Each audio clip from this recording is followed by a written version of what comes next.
And that's one thing that Brad Childress, the Vikings head coach, told us. We have got to get off to a fast start.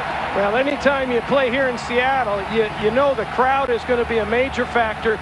You want to make sure you don't do a lot of checking in your running plays. And when you get into the shotgun, you go on the silent count a lot to take the crowd out of it. We'd like to welcome all of the fans from the Midwest who just joined us. We are set for kickoff here. A perfect day in the Pacific Northwest. You can see the temperatures there.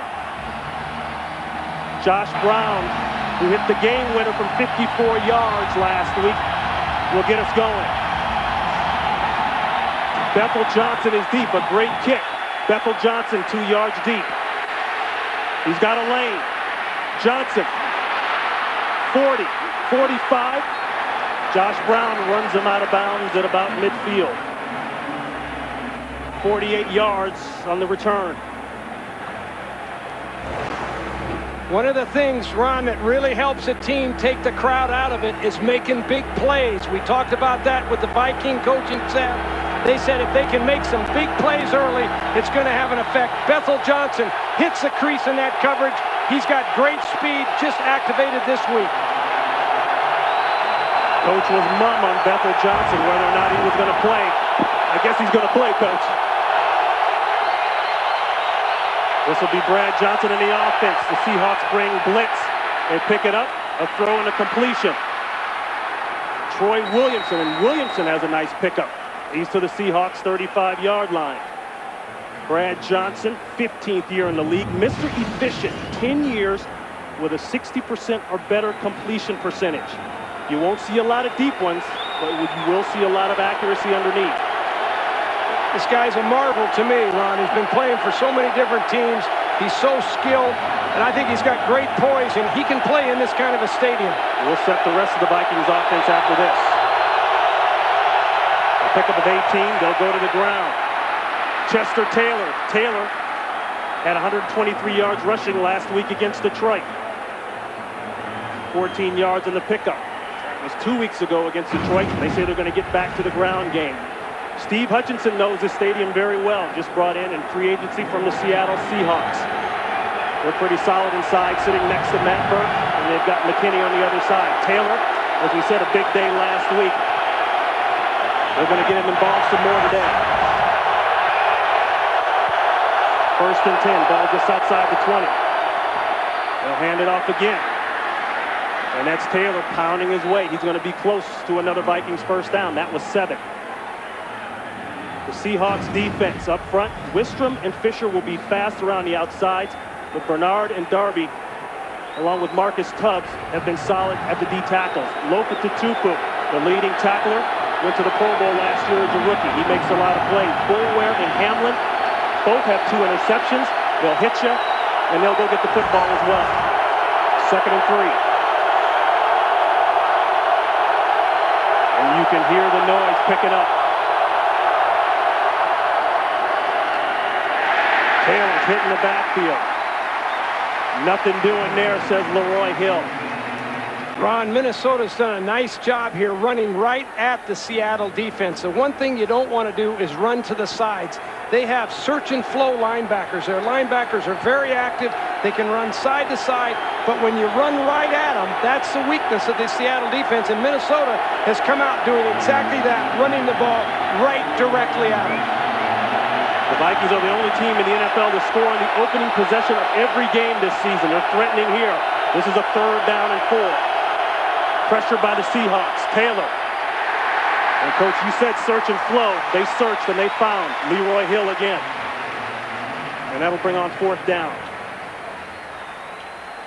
But you know, you get the big kickoff return by Bethel Johnson. You run a few plays. You hit a pass here and there, and all of a sudden you're down in Seahawk territory, and you've taken the momentum away from the Seahawks. If you can make this kick, get on the scoreboard first, you have really helped your game plan in this stadium. 33 yards for Ryan Longwell. Clean snap, and it's true. And so the Vikings hold on to that streak of scoring on that first possession. They get 3 up on the Seahawks early here in the first quarter. Last game, as we mentioned, for Brad Childress' Minnesota Vikings. They won versus the Detroit Lions 26-17 after being down 17-3 in the fourth quarter. They came back thanks to 2 defensive scores and got the win, an important win in the NFC North. And a couple shockers out there around the NFL, early scores. As we take a look, Green Bay trying to hold on. And many of you saw that Tampa Bay-Philadelphia game. Matt Bryant, 62 yards out for the game winner. The second longest field goal in NFL history. What a huge win for Tampa Bay. You know, they've been struggling. All of a sudden they win a game on the last play of the game on that kick. That's going to do, I think, wonders for John Gruden's Tampa Bay team. Mike Holmgren bringing his team in here, hoping to get on the kind of run that they got on last year after they beat the St. Louis Rams. That started an 11-0 run that didn't end until they got to the Super Bowl in Detroit. Yeah, they went on a tear after that. And if they can get that kind of momentum after their big win in St. Louis last week, they'll be happy. But they've got a tough Minnesota team to beat today. Willie Ponder at the 10. Ponder picks his way to about the 25-yard line. And that'll be a first look at Matt Hasselbeck. He bounced back last week after a rough night against the Bears a couple weeks ago. And as he goes, the Seattle Seahawks go. I think when you watch Seattle play, Ronnie, they're going to try to play very fast today.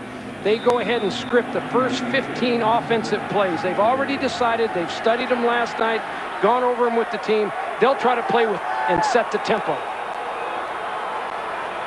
First and 10 on the 25. The crowd quiets for the offense. 8-man front for the Vikings. They guess run. They got a quick pass and a quick tackle. That was a Tulamili brought down quickly by E.J. Henderson.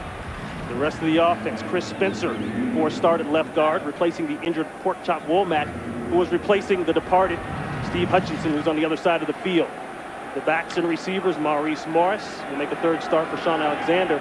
And really the guy that has become Mr. Possession, Deion Branch, making his third start as a Seahawk. Flags are down. Ball is picked off. Before the snap, false start, number 82, offense, 5-yard penalty, still second down. Walt Anderson checks in with his first call of the day.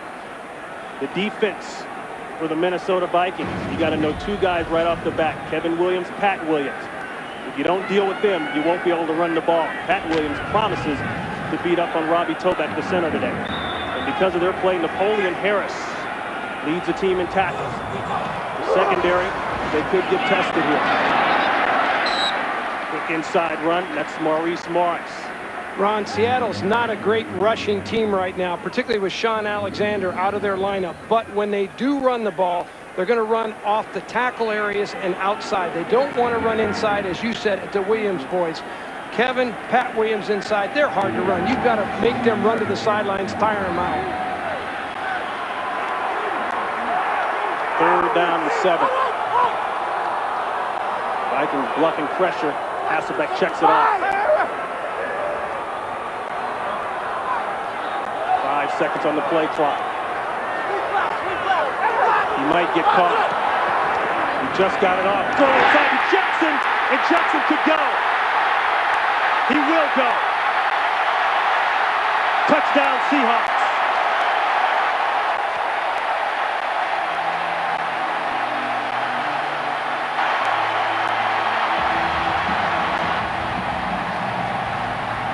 .72 yards. Hasselbeck to Jackson, and the Seahawks are on the board. Darrell Jackson, the wide receiver, just runs a little quick slant route inside. You got to credit Matt Hasselbeck. He's the guy that checked that play. He saw the defense blitzing, just checked it off, hit a little quick slant for the touchdown. The longest pass play of the year for the Seattle Seahawks. And we talked about getting off to the fast start. You come in here and play the Seahawks, you've got to score fast. Minnesota scored fast, but they didn't score as many as fast as the Seahawks did. And Ron, that was not one of those scripted plays. That was one of those plays that athletes make happen. He checked it off. He checked it off the night before the game. You talk about your checkoffs. You talk about what the blitzes you expect to see the next day.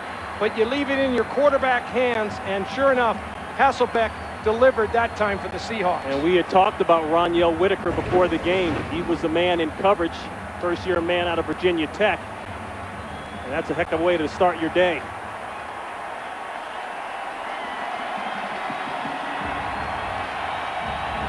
Remember, this team is doing it without some of their impact guys, most notably Sean Alexander, the NFL MVP. Bobby Ingram is battling a thyroid condition. He might be another couple weeks. And Jeremy Stevens is making the first game-time appearance since the Super Bowl. Brown to Bethel Johnson. And he drives this one at the 4. Johnson had a nice return the last time out. He pushes this one out just past the 30-yard line. Let's go back and listen to Matt Hasselbeck changing that play. You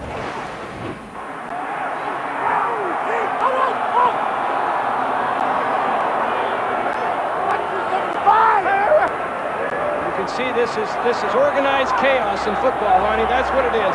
Quarterback making calls. Everybody in the line of scrimmage has to hear it. And all of a sudden he hits it. Boom. Touchdown Seahawks. And he just got it off, too. That play clock was at 1 when they snapped it. 1st and 10 for the Vikings. Owens in motion, play action. Looking for the crosser, nearly intercepted. Ken Hamlin had a beat on that one from the start. One thing about the Seahawks defense, the safeties are hammers, both of them. Boulware was a linebacker in college. Hamlin, he's a hitter of the first degree. And anytime you throw in that secondary, your wide receivers have got to be very, very careful because there's 2 safeties there. They're going to try to take their headgears off. 2nd and 10. 8 men in the box for Seattle. A quick throw. Taylor. And Taylor should have the Vikings first down. Pushed out of bounds by Lopa Tutupu. A pickup of 11.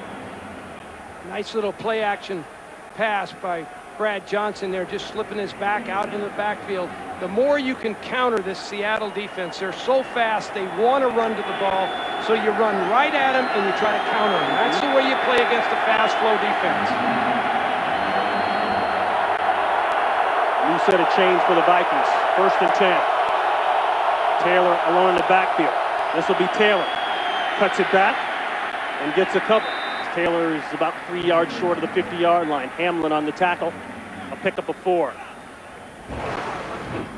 If you look inside, you watch number 99, Rocky Bernard, the defensive tackle. He is a really good pass and run defender. He just pushes the offensive lineman back inside. That kind of penetration is what disrupts offensive running games. Anytime you can penetrate with those big 2 guys inside, those 2 defensive tackles. 2nd down and 6. Going deep, looking for Williams. Williamson can't hold on. Hamlin along with Trufant on the coverage, and Williamson is hurt. You've got Marcus Trufant just covering one-on-one against Troy Williamson. Williamson is known for his speed. He's one of the fastest guys on the team. He gets deep.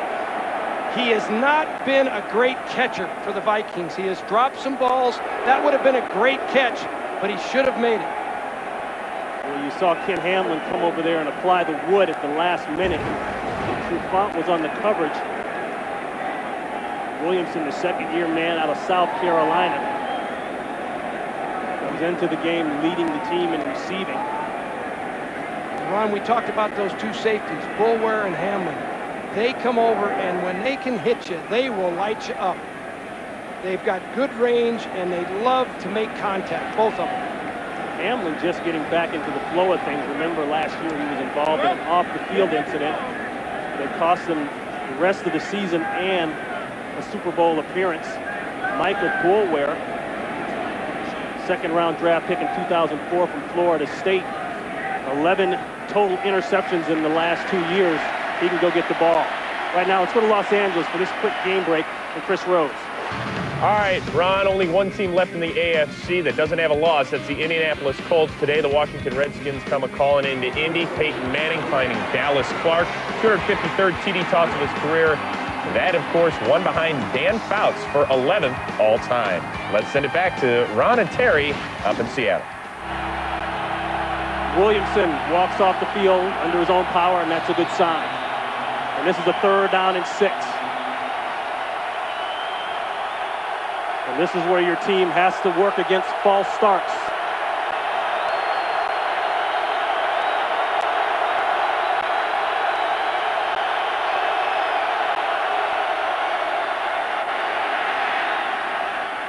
The throw, and it's dropped.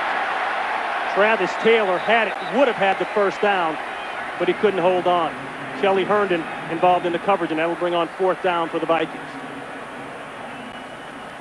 Minnesota hoping to get Seattle in man-to-man coverage that time, and they did, Ronnie. Therefore, the crossing routes are difficult to cover on defense. Minnesota had the 1st down, as you said, but the ball was dropped by Travis Taylor. Jimmy Williams back deep to receive the Chris Kluwe punt. Kluwe was cut by the Seahawks last year in training camp, signed on quick with the Vikings. This will be a fair catch at the 10 by Williams, and the Seahawks will take over. 42-yard punt. We're 7-3 here, 8:18 in the 1st quarter. And Coach, we talked about the type of offense that you see when you watch Brad Johnson and the Vikings play.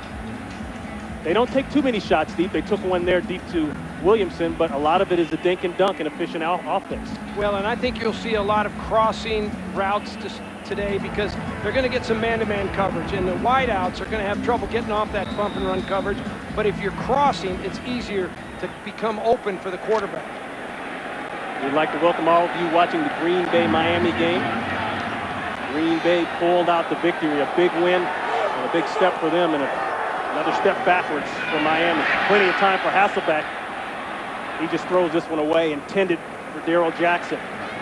For those of you just checking in, Darrell Jackson just hooked up with Matt Hasselbeck, 72-yard touchdown pass, the longest in Seahawks for the Seahawks this season.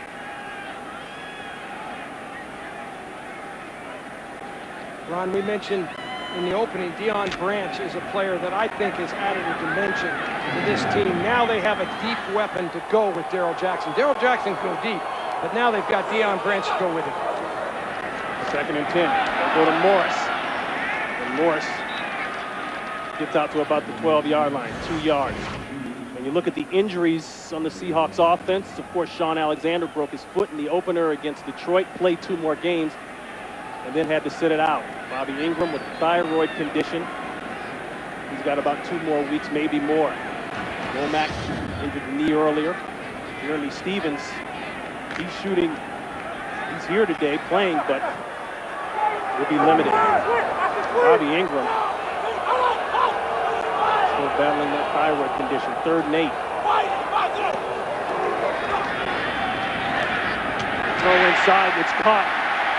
And that's a 1st down. DJ Hackett.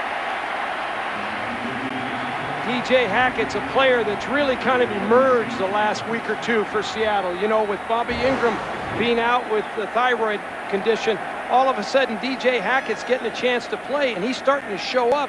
And the coaches mentioned to us before the game, hey, we're getting real interested in this guy now. That's what happens. When you get an opportunity, you go in, you start making some plays. That's how you get more play time. Hackett with 3 catches for 66 yards last week against the Rams. 1st and 10.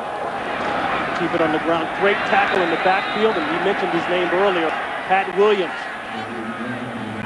Pat Williams, he gets a jump on the snap count here. If you watch Big 94 inside, he's on the center's nose right there. He's the guy, and he will read the center's fingers. He'll read his hands. He comes underneath that block. One of the things with Pat Williams, you got to use some false snap counts because he's going to guess. He's going to guess throughout the game, and until he gets a couple offsides, you can't settle him down.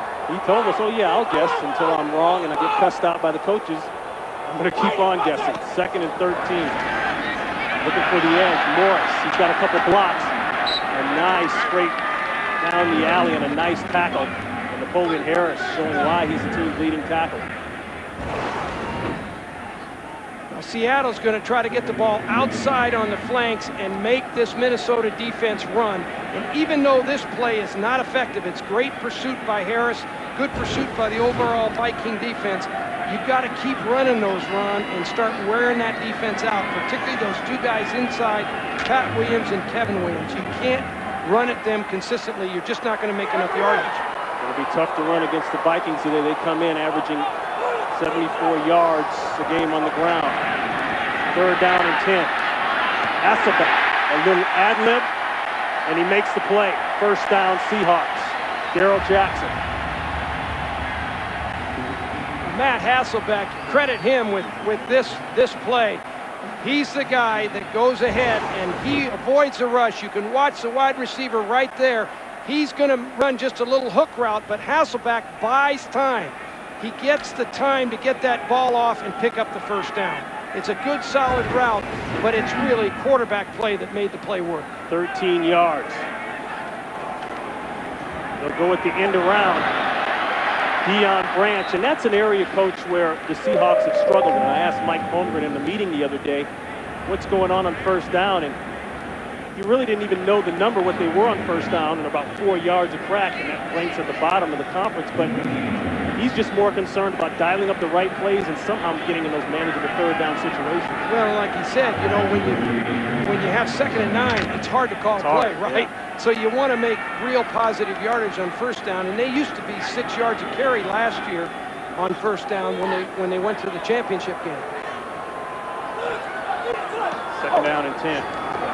Morris looking for the edge. Nice tackle there in the open field. Antoine Winfield. Morris got 3. Vikings receiver Troy Williamson. Head injury. His return is questionable. Let's bring up a 3rd and 7. When you run at the Vikings defense, Antoine Winfield now, that's a defensive back. He's 2nd on the team in tackles as a corner. This guy is 5'9", and you know he's been doing that since Ohio State. He's a real factor when you try to run the ball to his side. It's a big man's game, but he plays it tough for a little man. Pressure inside, they pick it up. The deep out, looking for Deion Branch, and it's overthrown. Fred Smoot on the coverage, and that'll be 4th down for the Seahawks. Minnesota has a pressure package. They have a good push with their front 4, and they're able to bring linebackers. 56, E.J. Henderson, he's 3rd on the team in quarterback hurries. They will bring some linebacker pressure on Seattle and try to make Matt Hasselbeck get rid of that ball quickly. Ryan Plackemeyer, 7th round pick out of Wake Forest, will punt away. Neweldy Moore. Boy, this is a high kick inside the 10. Moore lets it go. And it rolls into the end zone. Almost had some inside the 5 love. 59-yard punt. 7-3 Seattle.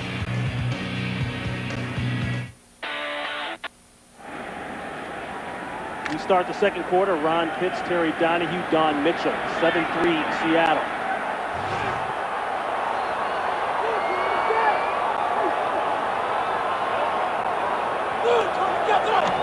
Pressure inside. They go with the draw. Morris, and he can't get away. They ran right into it. That's Kevin Williams. So look at the 1st quarter numbers. Of course, pass yards for Seattle with the 72-yard touchdown makes a lot of difference. Yeah, and I think anytime you have 155 yards at the end of the 1st quarter, your offense is cooking. You're doing all right. You think you're doing okay, particularly against a defensive team that comes in here with really a lot of accolades and a team that has been good against the run and been a good, solid defensive team. Seattle's hot on offense right now. 3rd down and 4. Stevens in motion. Looking Stevens' way. There he is. Caught, but I believe he's going to be short. Let's see where they mark it. Yeah, they mark it about a yard short. And that's Stevens' first catch since the playoffs. Jeremy Stevens puts his coaching staff in a tough position there. You know, the fans want you to go for it and all that, but anytime you're running a first down route, you've got to get to the chain. Seattle moves the quarterback here, gets him away from all that inside pressure. It's a good pass by Hasselbeck. And really, that ball may have come out. I don't know if he caught that. That ball may have come out underneath him, but regardless, he needs to be at the chains for the first down. 39-yarder for Josh Brown. He hit the game winner as the red hanky goes out. And Minnesota is going to challenge the exact thing we were talking about, possession. I don't know that Jeremy Stevens caught the ball. I'm not sure he did either, though. On that quick look that we had, I think it's a good challenge. Minnesota is challenging the ruling on the play of a completed pass.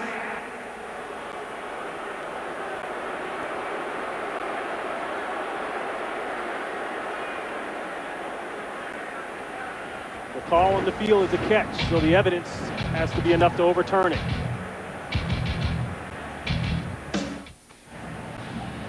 Walt Anderson is still under the hood by rule. He's got a minute. If he goes any longer than that, it usually means a reversal. Here's another look. Well, it's really hard to tell by two different angles, Ron. On this particular angle, it looks to me like the ball comes loose. But on the other angle, it doesn't look quite like that. After reviewing the play, the pass is incomplete. It'll be fourth down at the 24-yard line. Please put 14 minutes, 16 seconds on the game clock, and Minnesota will not be charged with a timeout. Great decision by Brad Childress. You're welcome, Walt. And he got that hanky out there at the last second, and you know that was a discussion in the offseason with the competition committee. If you're going to throw the red flag, you better throw it and throw it fast. You don't want to do a Nick Saban. Well, at least he got it out in time, you know. Like you said, it was a last-second throw by him, but it was a good call. Makes the kick a little more difficult. Now, instead of 39, it's 42 yards. He's 3 of 4 from this distance.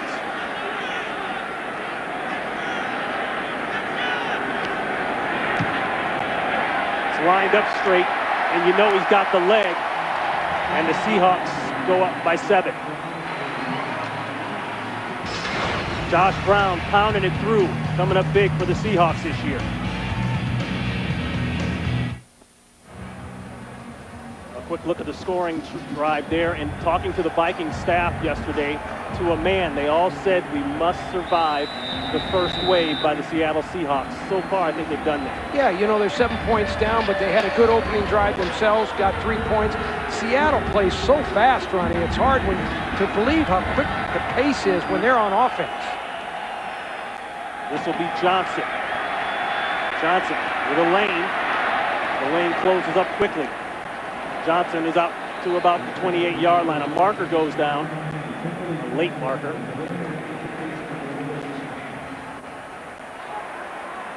During the return, holding number 75, receiving team. 10-yard penalty, timeout. That's Mike Rosenthal. 10-3, Seattle. And you could not ask for a better day here in Seattle. A shot of the Space Needle and the Seattle skyline. Don't worry, Coach, the rain is coming. Don't pack your bags and move up here yet. I tell you, I've been in Seattle a lot. It's the nicest day I've ever seen up here. 1st and 10 for the Vikings.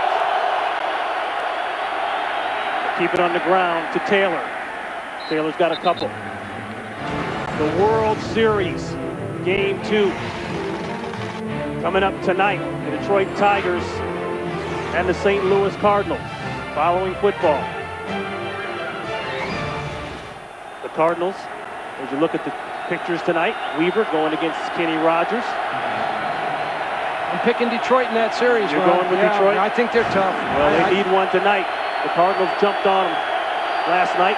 Got the victory 7-2. Play action. 2nd and 6. Looked inside. It's caught. Nice looking play. Travis Taylor, and Taylor will move the chains. He's down close to the 35-yard line. 16 yards on the pickup. When you can run the ball effectively, you can affect those linebackers. Minnesota has come out here, tried to establish a running game, and all of a sudden the play action pass works. Travis Taylor can run down the field, find a little seam, and the ball's delivered to him, you got a first down. But you can only do that when you can get your running game going. And Minnesota needs to keep hammering that running game at the Seahawks. They'll run it again. And we said they were coming to this game with a big dose of the run in Taylor. And Taylor has been a guy that, talking to Brad Childress yesterday, he said the more carries we give him, the better he gets. They just haven't been able to give him a lot of carries, with the exception of last week when he got 26. Yeah, and I think he is a guy that, as he played in college, he came out, he was the second leading rusher coming out of college to LaDainian Tomlinson at the Chargers. And this guy is a good player, and he likes to carry the ball. The more you give it to him, the better he's going to get. Second down and 4.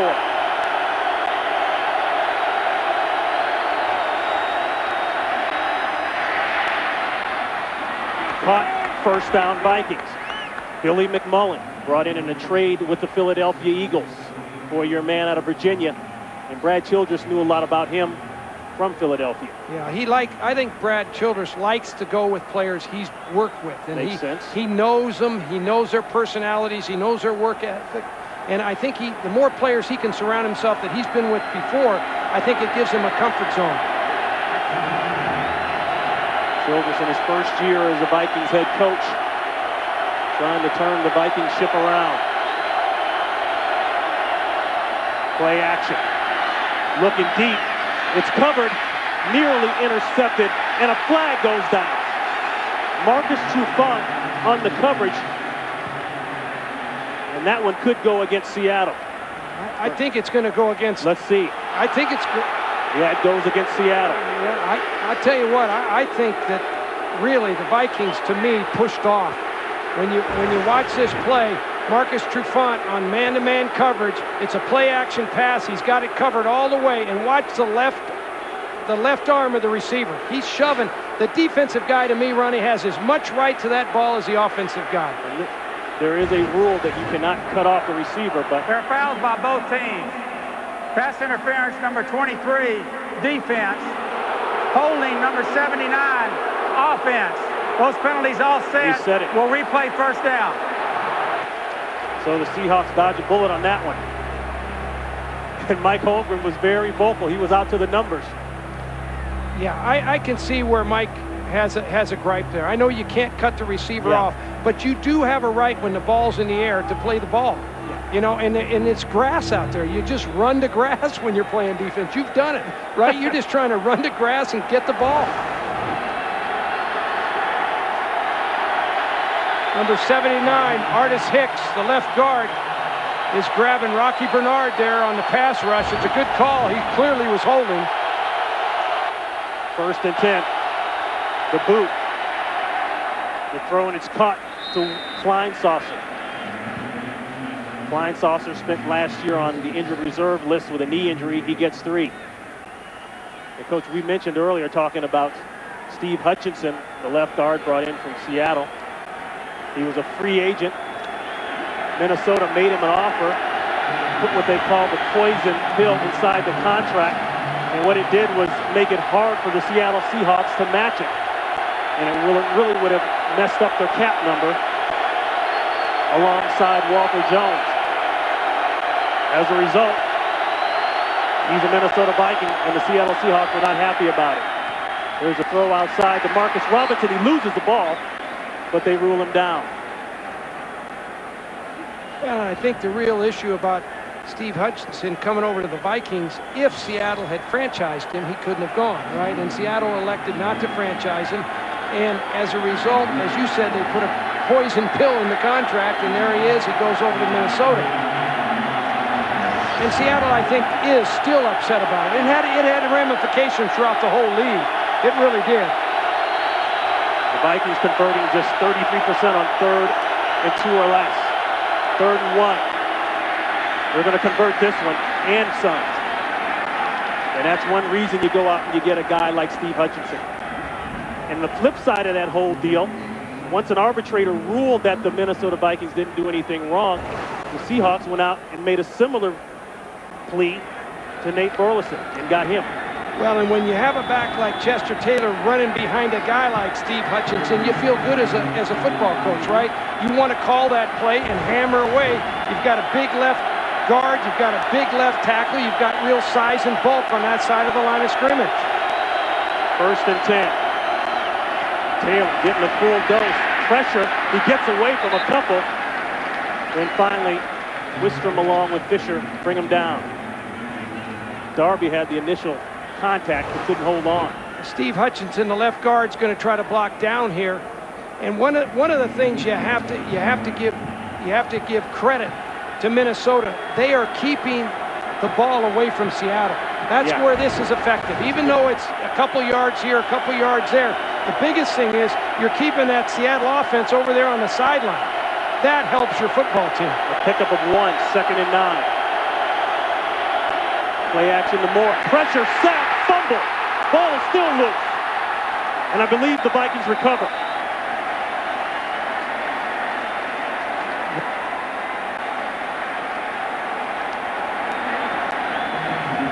Leroy Hill came around the corner. Leroy Hill's at the top of the screen. There's the guy you want to watch.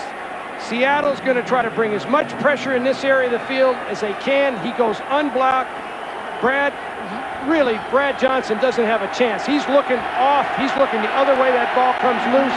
But it's a nice recovery from Morelli Moore. Vikings struggling to get inside the red zone. They're holding the ball as you see the 3rd down conversions there. And Brad Johnson has to call timeout as the noise increases here at Seahawks Stadium.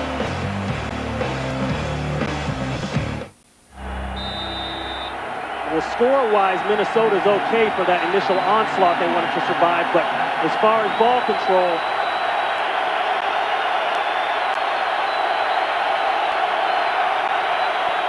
third and 17.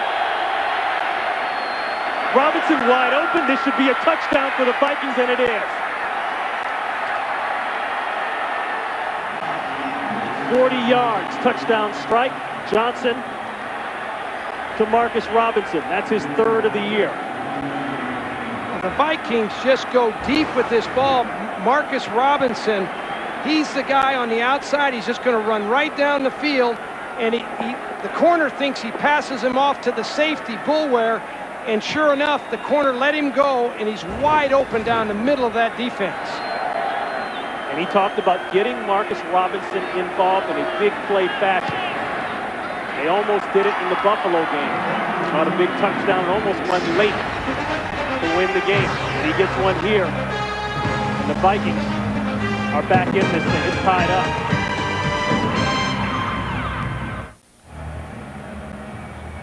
And that's the type of scoring drive, and just drive in particular, that the Vikings talked about all week. 10 plays, 84 yards.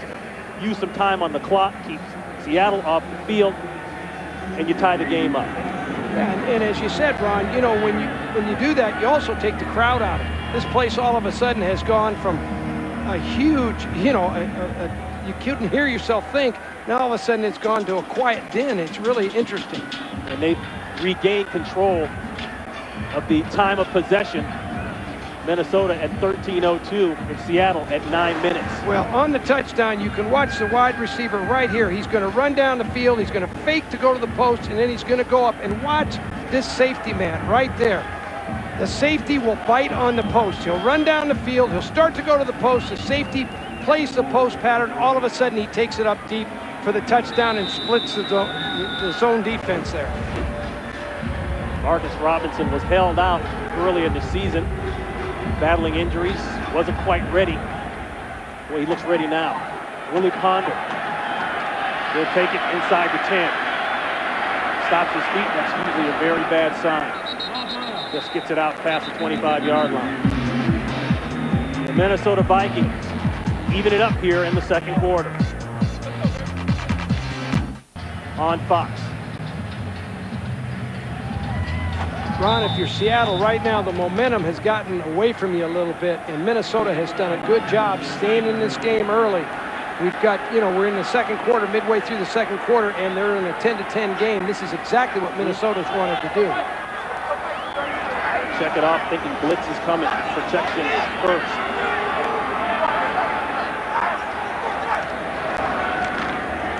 First and 10 run. Morris for a couple. I talked to Matt Hasselbeck about that last week against the Rams. The Rams were moving around a lot on defense. He would check so early that the defense would check and he couldn't get back to his other check. Right. It's organized chaos. You know, one guy checks, the other guy checks. That's the way it is. But one thing, Seattle has such an advantage on offense. When they go to check, the crowd is quiet, so everybody can hear. You can make your checks. When Minnesota's on offense, it's much more difficult. 2nd down and 7, a pickup of 3.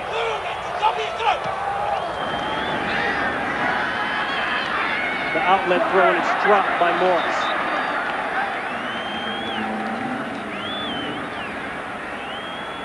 As we mentioned earlier, this team is 4-1 on top of the division without that man, Sean Alexander. You can see the difference in the games that he was in and the games without. Well, and I think you have to say, you know, the MVP in the NFL is not in your lineup. Jeremy Stevens is not in your lineup. Your left guard's not in your lineup. You know, there's some guys that are missing offensively that really do affect this team, particularly their ability to run the ball. The yard per average skewed a little bit because they weren't really running it that well earlier in the season with Alexander, and that's a throw and a catch and a 1st down. Gerald Jackson. A pickup of 9. Let's go to Los Angeles for this update from Chris Rowe. Ron, the winless Raiders taking on Arizona. Randy Moss has 3 of Oakland's 4 TD receptions this season. This one courtesy of Andrew Walter. They're up 17-zip on the Cards, and you can hear Denny Green on the sideline say, "If you want to crown him, crown him." Back to Ron and Terry. Oh, we're going to love you for that, Chris. Meanwhile, Cole Morris gets crowned by Pat Williams, and Pat Williams said he lost some weight this year. He came in about 15 pounds lighter than a year ago. He says he plays much better in the 3rd and 4th quarters. He can run better. And I think when you look at those 2 inside guys, Kevin Williams and Pat Williams, both of them are down a little bit. They're both down about 10 to 15 pounds. And those are formidable defensive tackles. 2nd down and 9. Good slant. And a nice play on the perimeter there. That ball is tipped a little bit, but Cedric Griffin, 2nd-round pick out of Texas, really jammed him up at the line of scrimmage. Well, the left defensive tackle, Kevin Williams, he's the guy I think that gets his hand up, and he's been a real good pass rusher. He has 3 sacks, about 16 hurries on the season. He's a force in there. You've got to reckon with this guy in the running game and in the throwing game. Williams playing that 5 technique, lined up over the guard, while Pat Williams will line up inside of the 3 in between the guard and center. Hasselbeck in trouble, and he just takes the dive. Pressure by the Vikings, and it's a sack. Hard to tell who they're going to credit it to. Well, Minnesota brings linebacker pressures a lot. Every time they feel like they want to bring somebody, you can watch the linebackers. They're the guys that are going to come on the blitz, and they're just hard to pick up, particularly when they cross inside like that. Very difficult for offensive linemen to pick them up. You've got to get rid of that ball as quick as you can. Seattle couldn't do it in that case. Minnesota right now is getting control of this game, Ron. Seahawks have been sacked 10 times. Matt Hasselbeck has been sacked 10 times in the last 3 games. Boy, that could have been blocked. Weldy Moore at about the 20. Breaks the 1st wave, the 2nd. Still going. Weldy Moore across the 50. And down at the 40-yard line. An excellent return by Moore. 40 yards. And the Minnesota Vikings are set up great in Seahawk territory. You know, Ron, when you come into big stadiums like in Seattle where it's noisy, big players have to come up big with plays. Weldy Moore here does a lot of it on his own. He finds a little crease. He's an excellent punt returner. He's got magical type feet. And sure enough, he makes a big play, and he creates real field position now for Minnesota. You talk about the field position game switching. All of a sudden, Minnesota's got the advantage. Minnesota now starting 3 drives in opponent's territory. Today. 1st and 10. Pressure. Johnson will run. Ooh, gets down just in time. Julian Peterson, the free agent from San Francisco, is going for his head. Well, Seattle brought some good pressure up inside. Brad Johnson just couldn't find anybody open downfield. There was just no one. He had a little play action fake. He moves around in the pocket.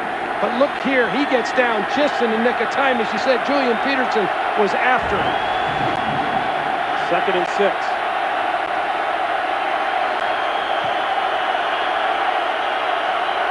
Taylor in motion. Chester Taylor. Well, he runs into a wall.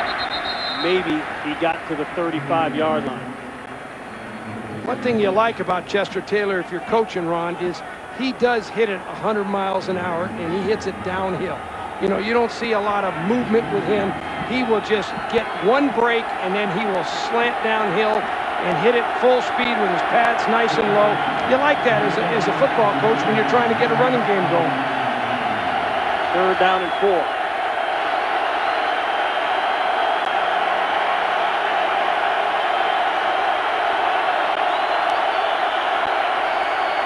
Fisher. He may have tipped it. Taylor has it, and he's got no place to go. In fact, he went backwards. Peterson was there first, a loss of 3. Well, you want to talk about a nice series by the Seattle Seahawks defense. Minnesota has all the field position in the world. The Seahawks come in, 3 downs. They play great defense. They put Minnesota in a tough position. The ball's on about the 42-yard line. Do you go for it? Do you punt? That is a great 3-play series by that defense. And it looks as though the Vikings are going for it. Their 3rd possession today inside Seattle territory.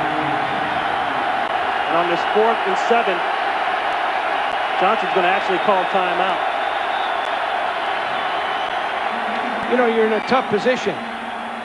You've got a long kick, right? You don't want to give up that field position. You've got to decide what you want to do.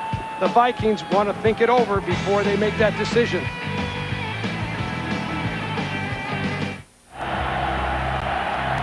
And the Vikings have been very good on 4th down this year. They've converted 5 of 6 for 83%. So, Coach, this is a long one. Yeah. 4th and 7. You know, a lot of times you don't see coaches go for it on 4th and 7 until the end of the game. You know, when you absolutely have to. But the Vikings have come in here to win today, and they're not gonna play conservatively for sure.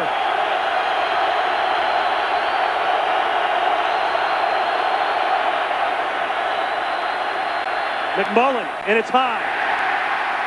McMullen queued up about 2 yards short of the 1st down anyway, but the Seahawks will take over on downs. You know, that is a terrific series for the Seahawks. They bring some pressure up front. There are some open receivers, but the coverage is pretty good down the field. And Brad Johnson really just had nowhere to go with the ball, and he threw it high. It was just really an outstanding series. The Seahawks gain field position back now with the ball on their own 39-yard line, 38-yard line. So a gutsy call by Brad Childress. Can't make it work, and they'll give Seattle the ball.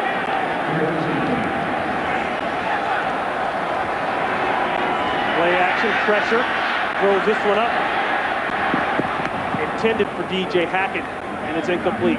Let's go down to Don Mitchell. You know, guys, all week long they've been using Steve Hutchinson back at Winter Park, but also here on the sidelines, he is like another coach. He's assisting Pat Morris, the O-line assistant, as well as Darrell Bevel, the offensive coordinator. He is pointing out plays. He's very much involved when he goes off the field and also when he's here with Matt Burke on the field. So they're very much using him like another assistant coach. And you love the way everybody talks during the week. Oh, no, he didn't tell us much. No, we just want to play. You know darn well on Monday morning he was in the office spilling his guts. 2nd and 10. Max Strong. And Strong with a couple inside. Tackled by Sharper. Let's go back to Los Angeles and Chris Rose. Ron, the Colts trying to improve to 6-0. This isn't a good way to do it. Antoine Randall doesn't get touched, and look at the move he puts on Hunter Smith. Goes to his right, and how rude. Didn't even put his blinker on. 87 yards for the score. His 6th career return for a touchdown. Skins up 4. Ron, back to you. All right, Chris, thank you very much. Game ended up being a little bit more than Indianapolis thought. That's a must-win, I think, for Washington. They've got to come out of there with a win, or they're really, I think, going to be in trouble. Hasselbeck has hit 2 of his last 6. Going down in the with a 3rd 7. On the post corner route. That's not even close. Intended for Nate Burleson. Vikings know who he is. And that'll mean the punt unit comes on for the Seattle Seahawks. And that's the 2-minute warning. We are tied at 10.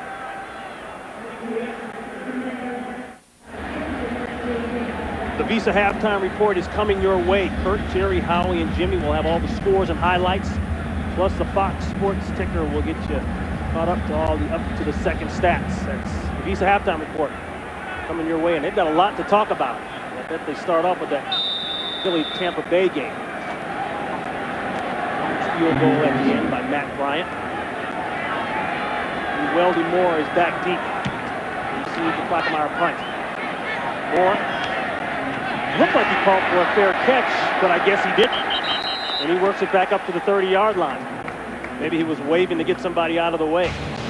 Fox football coverage doesn't end when the games are over. Stick around for the OT. Kurt Menefee, Terry, Howie, and Jimmy will bring you exclusive interviews, analysis, and highlights.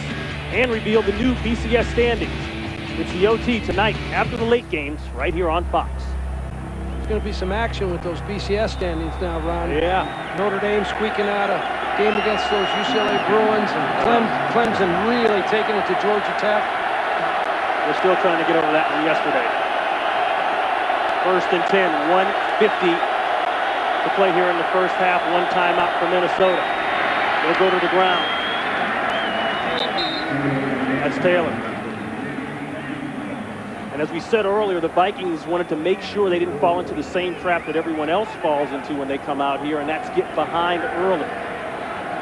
And I think they've done a really good job of running the football, eating up some clock, and staying in this game. You know, they've hammered away inside. They've run at Seattle. They haven't tried to run sideways. And as a result, they've neutralized this Seattle defense a little bit and really helped their offensive team as well. 2nd down and about 6. Bryce Fisher goes, but he points towards Marcus Johnson. Offside, number 94, defense. Unabated to the quarterback. 5-yard penalty is still 2nd down. That's all on Bryce Fisher. And we talked about these two teams trying to keep pace in the NFC, and especially the NFC North. As you look at the West there, the Seattle Seahawks with that huge win last week against the Rams. They went and won 10 games after the win against the Rams last year. They're hoping to do the same thing. The Vikings trying to keep pace of the Chicago Bears that remain undefeated. Looking deep, it's not there. Pressure, sack. Julian Peterson starting to pay some dividends, Coach. You talk about a delayed blitz. That was certainly the case with this particular thing. Brad Johnson is looking downfield. He wants to go deep. It's good coverage by Seattle, and there's just really no one open. He can't find anybody to get that ball to, and he holds it too long, and Julian Peterson eventually, on a delayed blitz, gets there for the sack. Peterson, originally a 1st-round pick by the 49ers in 2000. He can sack the quarterback now. I've seen him do Coach, that. you were there in San Francisco in the front office when you brought him in. 17th pick overall that year. 22 seconds left in the first half, and there's a catch. A nice one and out of bounds by Travis Taylor. That was a big throw by Brad Johnson and a nice catch by Travis Taylor on a little drag route. It was a difficult throw. There was underneath coverage by Seattle. Good job by Johnson. 9 yards on the play, and it stops the clock. Minnesota still with one timeout left as you look at Johnson's numbers.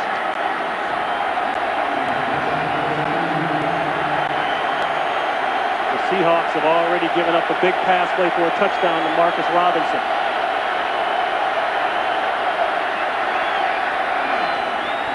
Moore will get out of bounds just in front of the 50-yard line. That was good for 5. You got to like the way the Vikings are playing offense right now. They're running the ball. They're throwing underneath routes. Every once in a while, they're going deep. They've hit a couple big shots on them. They're really mixing up their play calling very well against the Seattle defense. 13 seconds left.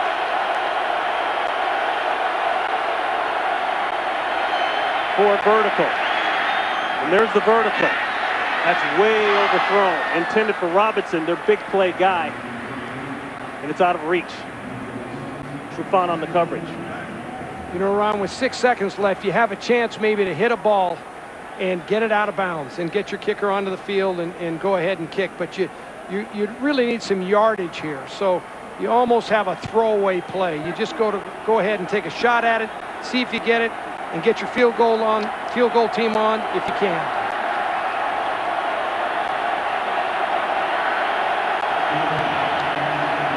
This could be the last play of the first half. And Johnson's got to burn the final timeout. Final timeout, Minnesota. This is a 30-second timeout. So 6 seconds left, and Ryan Longwell, he's got a long of 49. He's 13 of 14 this year. He's definitely got the leg, but they've decided to keep him on the sideline. Don't forget the Visa halftime report coming up. All the scores and highlights, all the action around the NFL. What happened on that, Ron, Billy McMullen lined up incorrectly, and he was on the opposite side of the field, and he had to run all the way over to the other side, and Brad Johnson, he needed to use that timeout, and now you can't throw the ball inside. You got to throw it outside. So he took away a lot of options for the Vikings by that mistake, because you've got to get the ball outside and get the clock stopped, or otherwise you're not going to get another play off. 6 seconds left. Pressure, sack. Julian Peterson takes care of that deal. And that's the end of the first half. We're tied at 10. Stay tuned for the Visa halftime report with Kurt, Terry, Howie, and Jimmy after these messages and a word from your local Fox station.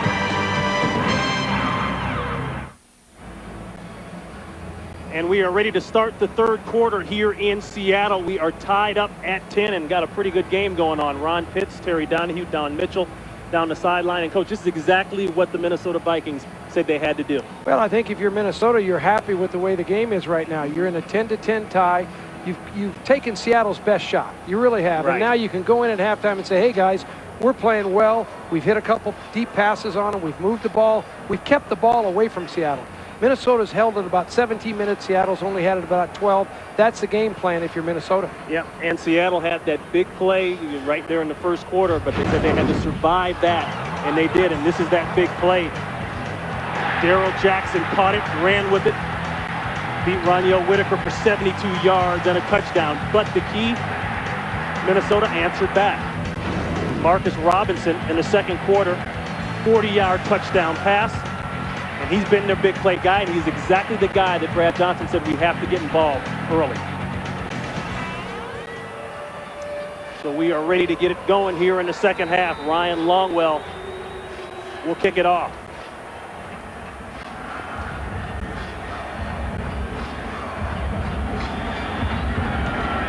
Willie Ponder, he's deep. He'll take it at the 10. Ponder turns the corner and gets out of bounds at about the 40-yard line. Let's go down to Don Mitchell, who caught up with Coach Mike Holmgren at the half. Thanks, Ronnie. Mike, you let up a big play, but you came back with 2 sacks defensively to end the half. What's the key to the second half? Well, the key is, one, we have to pass protect a little bit better on offense and make special teams plays. We gave up too many yards on special teams. And on defense, just not give up the big play. Make them earn it. They're good, and so you can't give them plays. And it's crucial to get your offensive rhythm back as well and get the crowd back into it. Is there any other changes you have to make? No, but we got to get off the field. You know, I mean, they get the ball, and all of a sudden we're standing on the sidelines for a long time. And that's how they want to play the game. We got to make them change that. Thanks, Mike. Appreciate it. Thank you. That's Mike Holmgren. Send it back to you guys. All right. First down throw incomplete to Darrell Jackson. I like what he said. Hey, we got to get off the field, and that's exactly what Minnesota wanted to do, keep them off the field. Exactly, and that would, it bothers Mike Holmgren. His offense can't get its rhythm because they're not on the field enough, because Minnesota's keeping that ball away from them. And when you have a high-powered offense, you want that football in your hands, and when you can't get it, you get frustrated. You want your defense to play better. Second down and 10. Looking inside for slants, and that'll be a sack. Inside pressure, that's Darian Scott, third-year man out of Ohio State. He goes to 3.5 sacks on the year. Darian Scott, he's a good inside rusher. He's a defensive end normally, and he will come from the left side of the screen right there. He's the guy that can really put pressure. He gives an inside move. He just goes really unblocked, and as a result, they get the sack. Sean Locklear got beat on the play.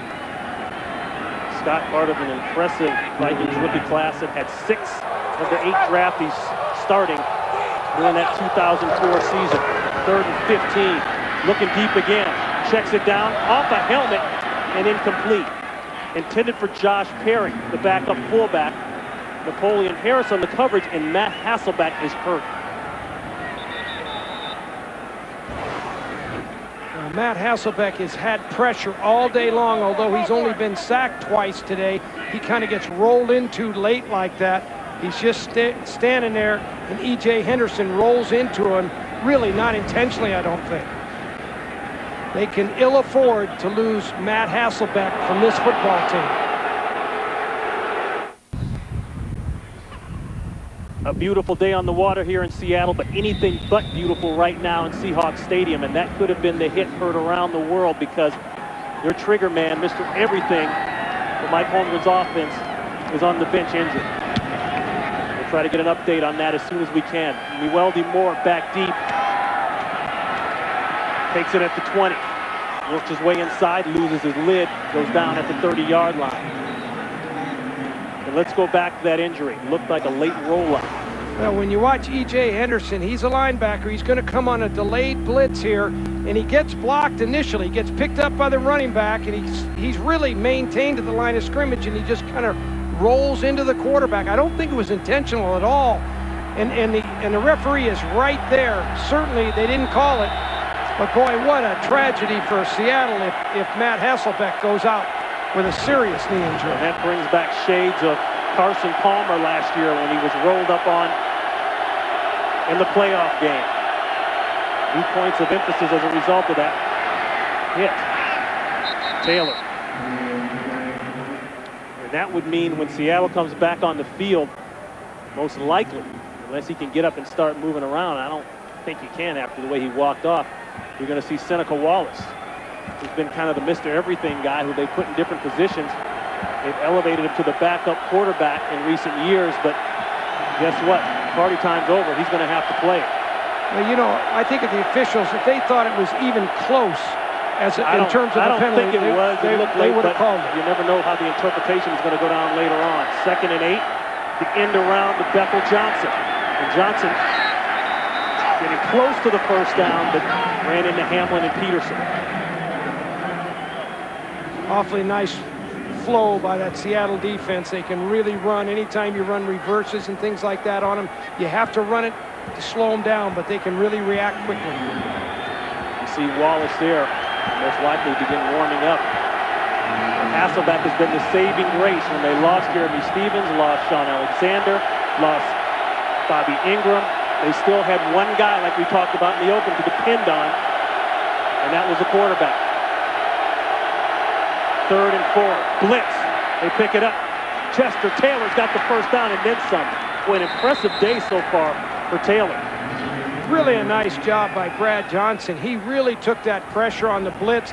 He laid it off to Chester Taylor. You can watch the linebackers. They're going to come. Julian Peterson in the middle, number 59. He's going to blitz.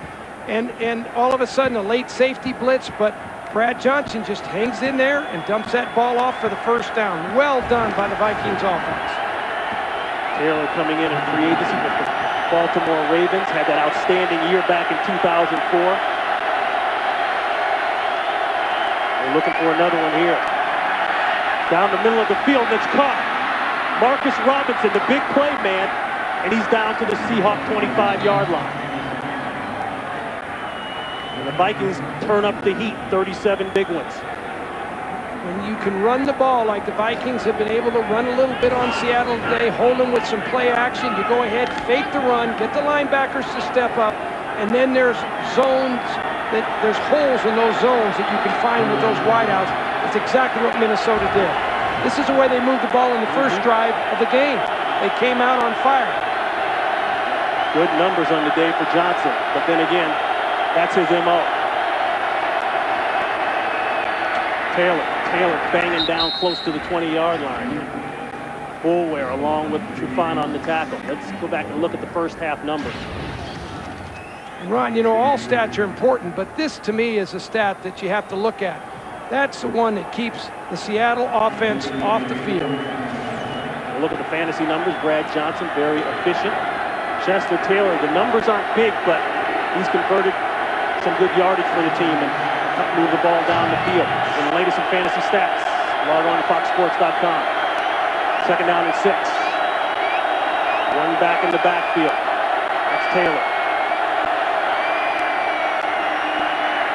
Dink inside, and they'll move the chains again. Richard Owens, the 3rd string tight end. He gets one. Came into the game with only 1 catch. He gets down inside the 10. Credit to Minnesota offensive line. They really did a nice job here protecting Brad Johnson. He had plenty of time. He's looking left. He can't find anybody. Finally, he can get that ball to Owens, the tight end, who just ran a little hook route inside, was there as an outlet for him. 15 yards on the pickup. 1st and goal, Vikings.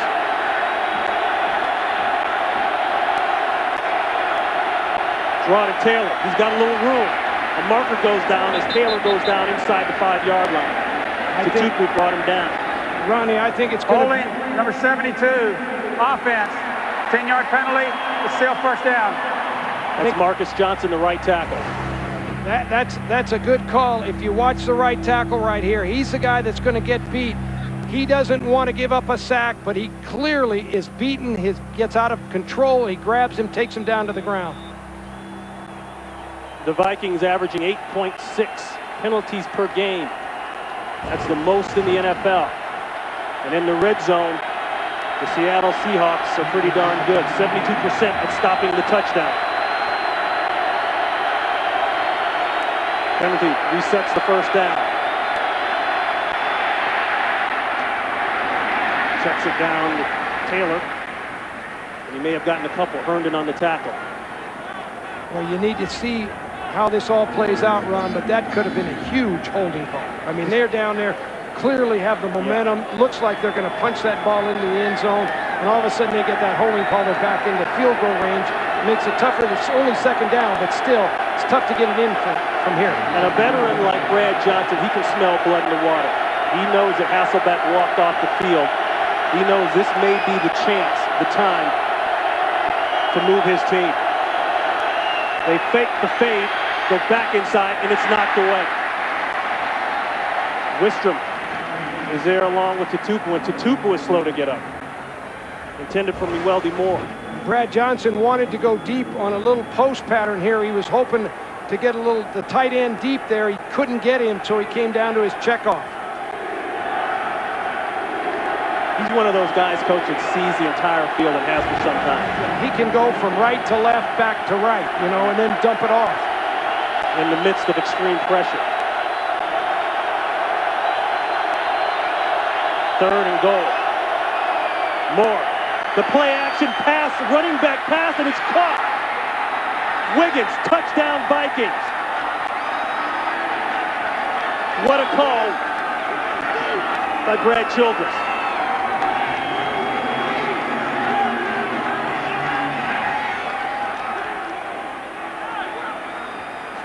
You know, if you got to hit a guy on the Vikings team, you want to hit the tight end, Wiggins. He's the guy, Jermaine Wiggins. He runs a little corner route. He's just wide open, and it's a good pass because there's air underneath it. You know, he could run underneath it.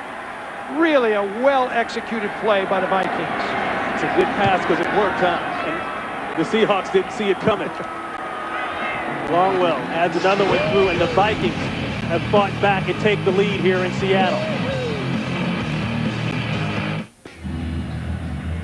If you watch the Vikings offense, Jermaine Wiggins is going to run down here, and he's just going to run down into this end zone here, and the safety man is going to take the bite. You watch him, he'll play the run. It looks like run to the safety. He bites down. Wiggins is wide open, and there's a lot of air under that ball, allows the offensive guy to run to him. Matt Hasselbeck heading in. The early diagnosis is a knee sprain. The return is doubtful. I would say so.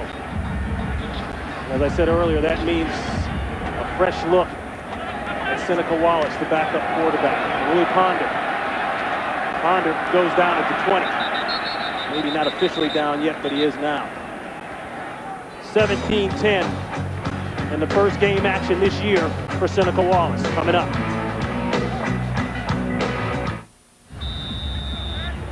And for Seneca Wallace, he did come in and play a little bit in garbage time against the Chicago Bears a couple of weeks ago, but this would be his first time in a game this year when it really meant something. No career starts. He'll hand it off. And that's Maurice Morris. Let's go down to Don Mitchell. This is the last thing that the Seahawks and especially Coach Holmgren wanted to see. Matt Hasselbeck getting rolled on. Now they say it's a knee sprain, more specifically his MCL, and he is doubtful for it. They brought him over to the sidelines and did all the initial pain tests, but when the trainer asked him to walk on it and put pressure on it, he winced and said absolutely no. They sat him back down and then asked him if he wanted a cart or if he wanted to walk off. He said, I will walk off. But he did not stop until he went to Seneca Wallace and said, Wallace, it's now up to you. First pass of the day for Seneca Wallace, and it's behind Deion Branch. You know, Ron, we talked to Mike Holmgren before the game, and I mentioned Seneca Wallace to him, and I asked him about him specifically because I wanted to know about him as a quarterback, and he said, look, I've had this guy for a while. He's got some talent. He's got mobility. He's got a strong arm, and he knows our offensive system pretty well, but he certainly is not Matt Hasselbeck. Fourth round pick back in 2003 out of Iowa State. Third down and 9. Looking. That one's late, and it's intercepted by the Vikings. Now this may go down to the simultaneous possession. I don't think so. Let's see what they call it. Winfield ended up with it, and they ruled Vikings football. And an interception in the very first series for Seneca Wallace. Well, anytime you come into a game cold like Seneca Wallace has to come in, you've got to have some easy throws. If you watch at the top of the screen, it's just a little hook route. It's a good call, but it's good tight coverage, good break by the defensive back, and sure enough, all of a sudden, it's Vikings ball. And they're going to give Cedric Griffin credit for the interception. The Vikings will put it on the ground to Taylor. One more look at that interception. Cedric Griffin is the number 2 draft pick this season for them. They needed a corner to come through, and that's a really nice play by him. He doesn't play through the receiver. He puts that ball up in the air, comes away with it. That's a huge play for a rookie. That was the first career interception for Cedric Griffin. Second down and 7. And of course, the Vikings will keep it on the ground and now work on the clock, knowing that a backup is in the game on the other side. Let's go to Los Angeles for this update and Chris Rose. All right, Ron. Peyton Manning and the Colts back on top. Manning finds Marvin Harrison, 254th career TD toss, tying him with Dan Fouts for 11th all-time. Back to Ron and Terry. All right, Chris, thank you very much. 6:53 and counting here in the third quarter. If you just joined us, Matt Hasselbeck left 2 series ago with a sprained knee. He is out of the game most likely for the rest of the day. Seneca Wallace has already come in and thrown an interception. Third down and 8. The out, it's there to Robinson, but he's going to be well short of the first down. Nice job by Seattle's defense and sudden change defense. All of a sudden, you know, you create a huge turnover if you're Minnesota.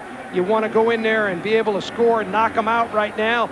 Seattle's defense says, no way. We're going to play tough on defense. You got to make a tough kick here. This will be Longwell, 46 yards out. He's already hit today from 33 in the first quarter. Tough snap, pushes it. It's going to drift. No good.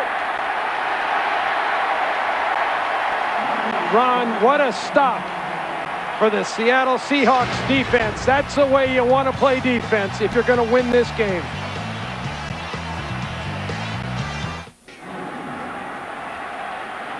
Longwell pushed that one a little bit to the right. And he'll set it up for Seneca Wallace. thrown one interception. They'll keep it on the ground. Morris, not much. And in pregame warm-up, Ryan Longwell was trying to find the sweet spot. Well, you talk about a hard art, Ronnie, trying to kick a football. You know, I mean, all that pressure on you. Now, he gets paid to kick it, but here, he just pushed it just like he did in the pregame warm-up. Kelly Herndon almost came around and got some pigskin on that. Well, it's lonely to be a kicker. Especially when you miss 2nd and 9. And that one should have been caught. Don't blame that one on Wallace. Morris. And as a former coach, what is going through Mike Holmgren's mind right now? Is he thinking games down the line, or is he thinking, how do I get out of this one and win the game with a backup quarterback who's already thrown an interception? No, you know, when a player goes down, you just keep coaching right on through it, no matter who it is. He's trying to figure out what plays he can select to help Seneca Wallace be the best player he can be and perform for his team. You got to catch balls when he hits them in the hands. 3rd and 9, and that one is incomplete, intended for Burleson. And that'll bring on the punting unit. Nate Burleson at the top of the screen is just going to run a little quick slant. The ball's really delivered fairly good. I mean, I think that ball could have been caught just like the last ball could have been caught. And I didn't want to insinuate that Mike Holmgren doesn't have his thoughts on winning this game. It's a lot of things probably go through your mind when you see your star go down like that. Well, there's no question he's thinking about, oh my goodness, my leader, the guy that runs this offense, is gone. Moore back deep to receive the punt. And Plackemeier does the defense a huge favor. He puts it out at the 5-yard line. 59-yard punt for Ryan Plackemeier, the rookie out of Wake Forest. Hey, rookies are worth something, huh? When they kick like that. Seneca Wallace 0 for 4 with an interception. But he's got to get it together. He is the man right now for the Seattle Seahawks. And their defensive team. And their defensive team, Ronnie. Minnesota will keep it on the ground. Taylor somehow gets out of that, and Taylor's still moving. Taylor trying to go to the house. Bulware's got to run him down, and he can't. Touchdown, Vikings.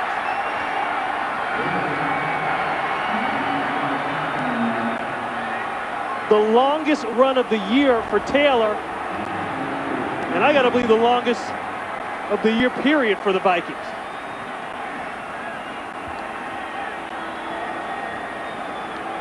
And Coach, that's how fast this game can turn on you. Wow. I'll tell you what, the Vikings run right behind Steve Hutchinson, Brian McKinney, but really the play gets stopped. It looks like it's going to be no gain, maybe a yard loss, and Chester Taylor somehow found a little crease, kept running. Minnesota has pounded away with that running game. That's been effective against Seattle. The Seattle Seahawks, very honorable against the rush, ranked 6th in the NFL. Giving up only 3.4 crack, and they get gashed there. Watch the left side of the line here, and the fullback's going to lead in here, but there's really no hole. There's nowhere to run. He sees a cut, he bounces back out, they lose containment, and the rest is all just Chester Taylor. And now you've got a race between he and Bulware, and it looked like Bulware had an angle, was going to be able to dive right at the end, but he just couldn't make it. Chester Taylor turned it on for a huge, huge play. And that is the longest run for a touchdown in Vikings history. The previous record was Michael Bennett, set back in 2002 of 85 yards. He did that against the Tampa Bay Buccaneers. This one, 95 yards. And the timing of the whole thing. And how can you not say at this point that that man, Steve Hutchinson, wasn't worth all the drama the Vikings went through to get it? Well, and how about Chester Taylor? They traded for him too, you know. So you get Hutchinson with the contract, and you go out and get Chester Taylor, who makes a big play, and all of a sudden you've got the Seahawks on the rope.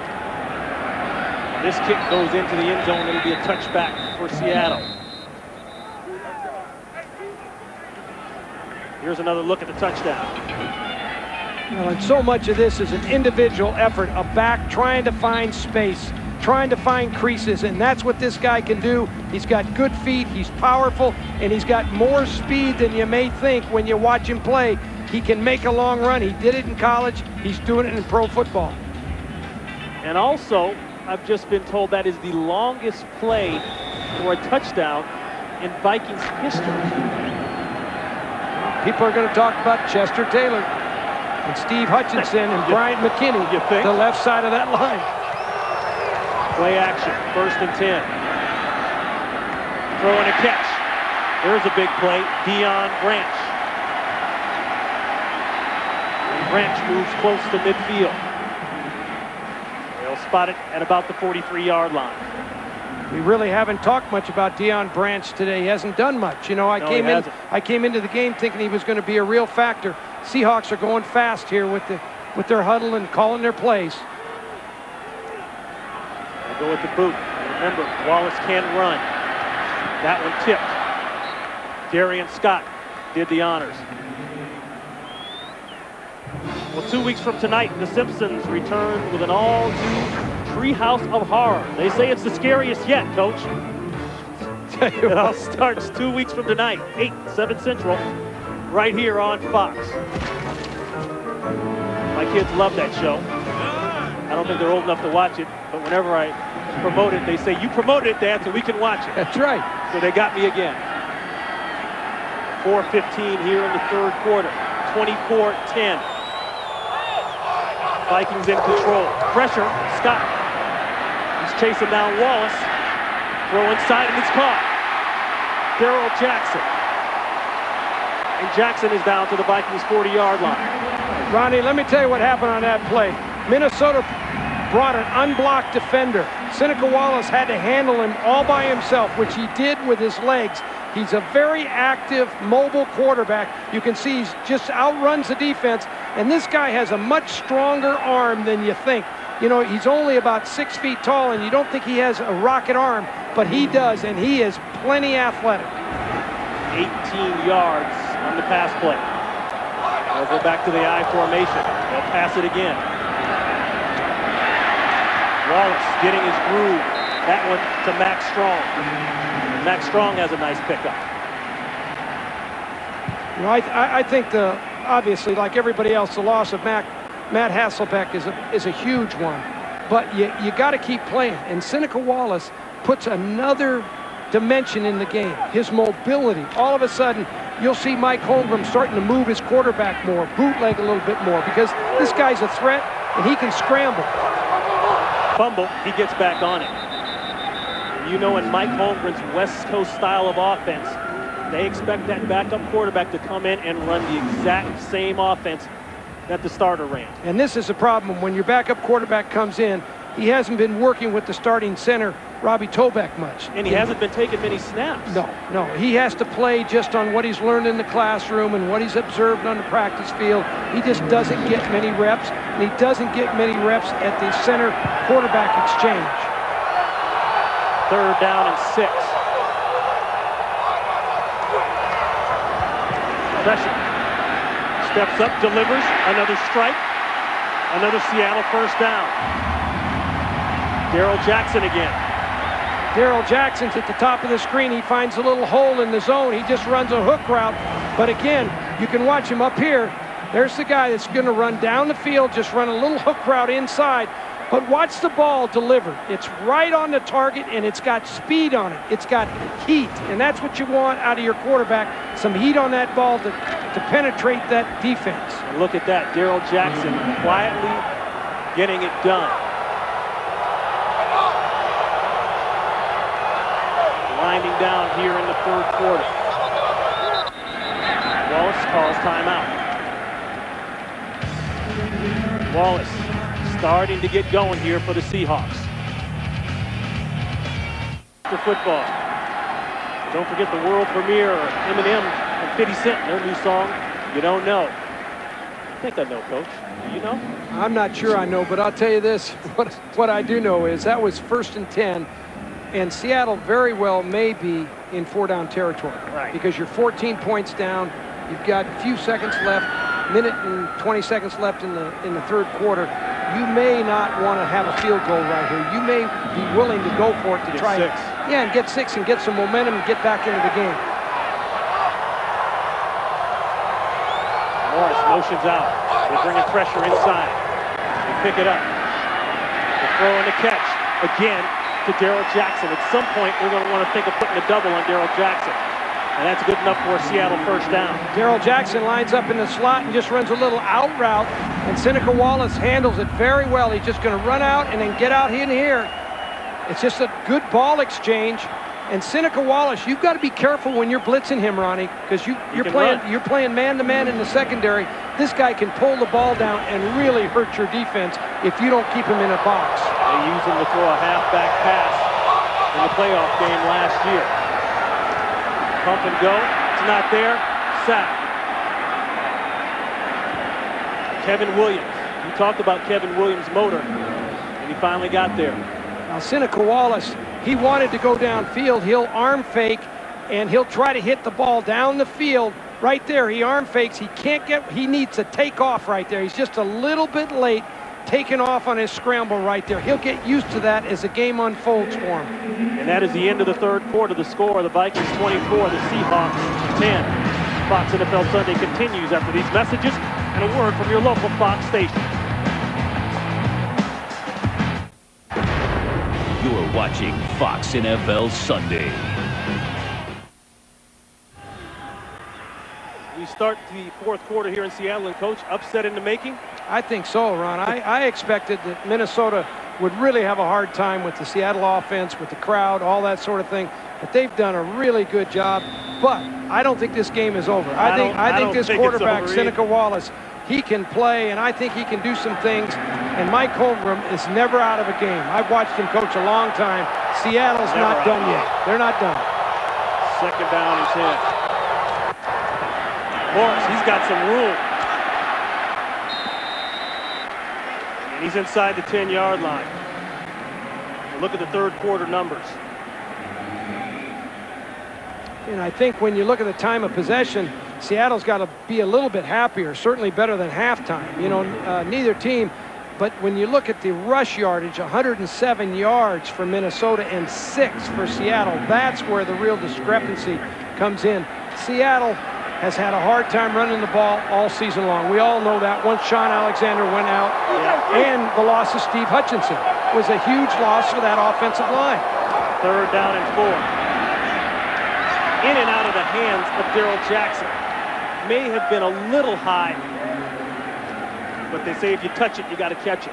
Darrell Jackson, once again, they like him in the slot. He's going to run down. This ball is a little bit hot. He's just going to turn around. It's covered. You know, should he have caught it? Maybe, but that ball was hot. What I would call a hot ball. That's coming 100 miles an hour. So they'll try to get some points out of the drive. Nice job, though, by Wallace. He moved the team down the field. Got the crowd back into it. Absolutely. This will be Josh Brown, 27 yards out. Should be a chip shot for him. And it is. So the Seahawks, they stay within earshot of the Minnesota Vikings, who have jumped out to a nice little lead here in the fourth. Great job, as we said, by Seneca Wallace, a scoring drive there, 10-play drive, 72 yards. I'd say he's warmed up now. Yeah, and the nice thing, 5 out of 7. And you're right. You know, he got off to that 0-4 start. With the interception? Yeah, with the interception. Looked shaky, but now he's kind of calmed down. And trust me, they're starting to go through those plays and select the ones that really fit him. Bethel Johnson deep. He had a nice return at the beginning of the game, and we hadn't really seen that since. This is a decent one. Gets up to about the 35-yard line. 24-13, Minnesota holding on here in the fourth. Two very sharp minds in professional football. Brad Childress, the former offensive coordinator, going up against the defensive coordinator, John Marshall, who's got a lot of years in the NFL. Well, and John Marshall's trying to figure out, are they going to run the ball? Are they going to throw it? What do I do? Do I blitz him? Do I defend? But he's got to go 3 downs and out and get that ball back to his offense. Taylor with a career day. In case you're just joining us, He had a 95-yard touchdown run. He's got 158 yards on the ground now and only 18 rushes thanks to that big run. Responsible for the longest offensive play in Vikings history.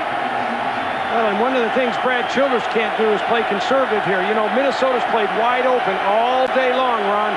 They've mixed run and pass, and they can't just go to a running game here because Seattle can shut them down. 2nd down and 7. The dink inside, and it dinked off the shoulder pads of Travis Taylor. Let's go for an update. Here's Chris Rose. All right, Ron, stop me if you've heard this one before. Actually, don't, because then I won't have anything to do. Peyton Manning to Marvin Harrison. 113 career TDs for Harrison ties Lenny Moore for the franchise record. They're up 19 over Washington. Back to Ron and Terry. Chris, we could bring in a Stairmaster for you down there. Then you'll have something to do the way you like to work out.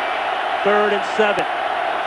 Boy, Ron, you talk about critical 3rd downs, but you got, you know, a game like this, you've got to make a stop defensively. You got to get a conversion offensively. Pressure. And I believe it's an incomplete pass. Let's see what they call it. It'll be a 4th down regardless for Minnesota. Forced fumble and recovered by the Vikings. Now, Rocky Bernard, number 99, he comes around on a stunt. He's one of the inside players, and you can watch him. He's going to come around, slip the block, and they're right there. They get him in the vice there, and incomplete pass, it looks like. Yeah, his arm was going forward. Cluey. Ron, I'll go back. What a great series by the defense. 3 and out. Nice punt by Chris Cluey. Jimmy Williams all the way back inside the 20. And a great open field tackle there. Jason Glenn for the Vikings. 52-yard punt, only 3 yards on the return.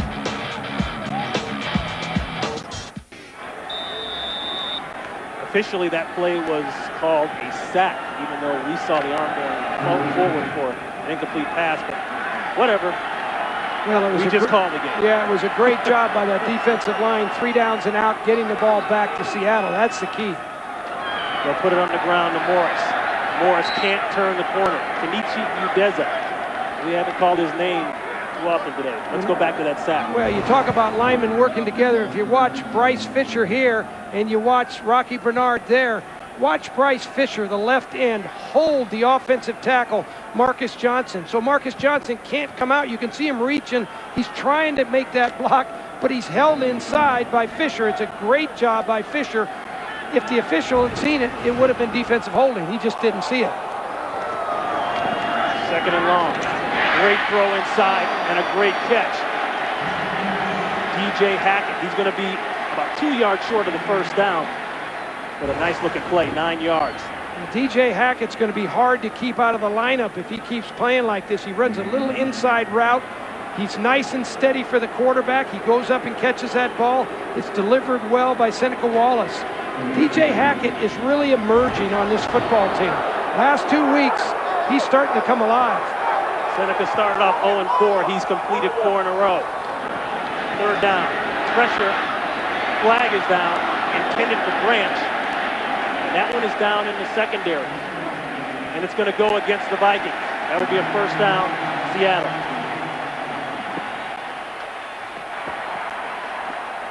Illegal hands to the face, number 21, defense. 5-yard penalty, 1st down. That's Fred Smoot, and only the 3rd Vikings penalty today.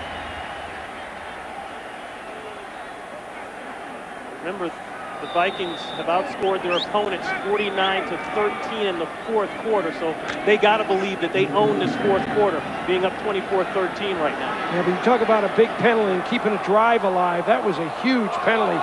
Gives Seattle 4 more downs. 1st and 10. The throw out to Morris. Morris still going. Finally rounded up at about the 38-yard line. You know, one of the things that has surprised me so far, Ron, with Seneca Wallace, he hasn't scrambled yet. You know, he hasn't used his legs to add to his game. He's a good passer. He's throwing the ball, but he's got to put his legs into his game so he becomes a more complete player and becomes more difficult to defend. 2nd down and 6. Draw, nothing there. Great job in the backfield. Ray Edwards, that's the rookie 4th-round pick out of Purdue. Now that was a nice call by Mike Tomlin, the defensive coordinator. He came over from Tampa, brought 5 years of Tampa experience with him. He worked with Monty Kiffin, one of the best defensive coaches in the league. And Mike has really instilled a lot of confidence in this Minnesota defense. They like the way he calls defenses. He said defend every blade of grass and play attrition football. Meaning hang in there, don't give up the big plays, and win it late. 3rd and 8.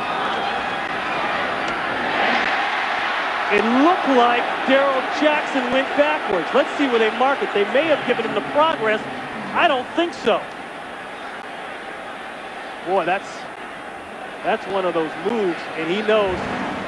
Darrell Jackson's in the slot. He's going to run an inside route, and when a receiver catches the ball, he needs to knife up the field. He's right over the line. It's a 1st down. Now knife north and south. Don't ever run east and west. Don't ever run there. It's hard to believe that Darrell Jackson just did that. That's big time. Well, and now you have to go for it. Probably if you're Mike Holmgren, you're going to go for it. 9:56 here in the 4th. 24-13, 4th down. And you can see the 4th down conversions for Seattle. And you know, when you go for it like this and you're not a great running team, you're scratching your head. What do I do? Quarterback sneak? Yeah. How do I make a yard? You know, do I give it to my tailback? Do I give it to Strong, the fullback? Max Strong hasn't really carried the ball today, but he's a good inside runner. If I was going to pick up 1 yard, I'd give it to Max Strong or quarterback sneak. Don't get too carried away with that. They've only had 1 attempt on 4th down. 4th and 1. The belly, this could be trouble. It is. Denied. Turnover on down. Seattle lined up in a formation with the fullback over here. The Vikings just sniffed it out. It's all Minnesota right now.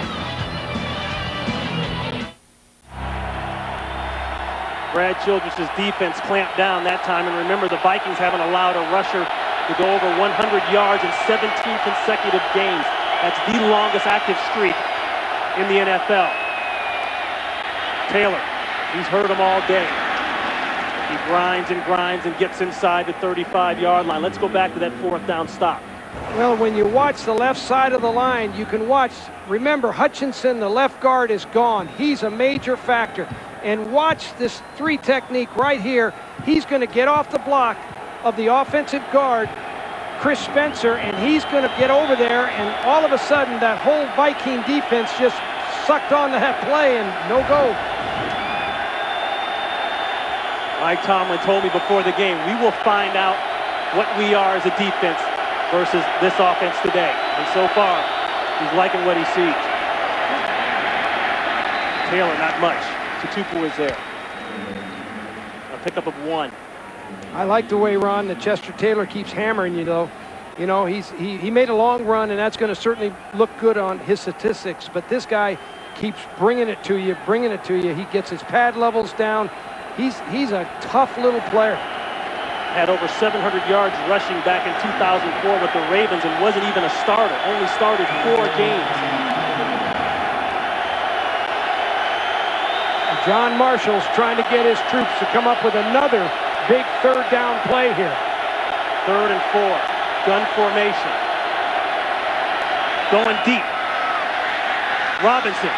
And it's just out of reach. And he took a hit by Ken Hamlin.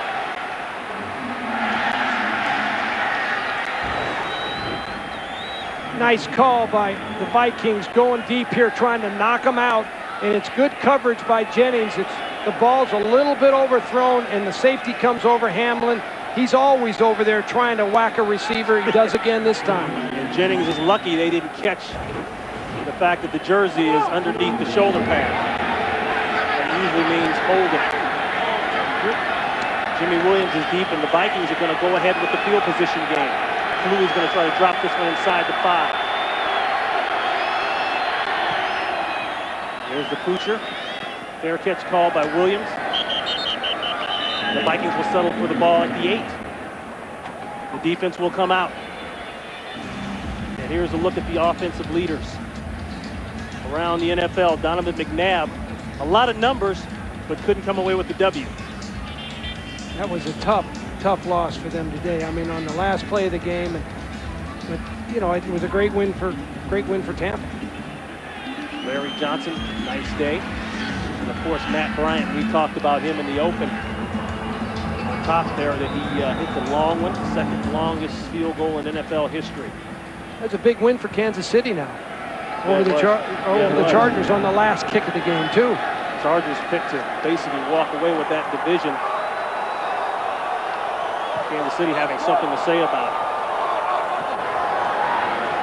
Wallace on the roll. The marker's down.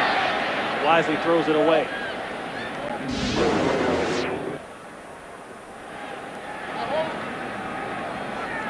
Walt Anderson will fill us in. That's going against Seattle. Well, Seattle's just really going to struggle offensively, you know, with their offensive line problems. Illegal formation, offense, wide receiver covered up the tight end, half the distance to the goal, it's still first down. Boy, that's elementary. Fundamentals, as they say, Coach, right? Yeah, Mike is going to let everybody know about that on Monday now. I promise you that. He'll make sure that they don't do that again. This guy's a stickler for detail. He's a fundamentalist, as you mentioned, and he wants execution and tempo. That's what he wants. The penalties have evened out throughout the day.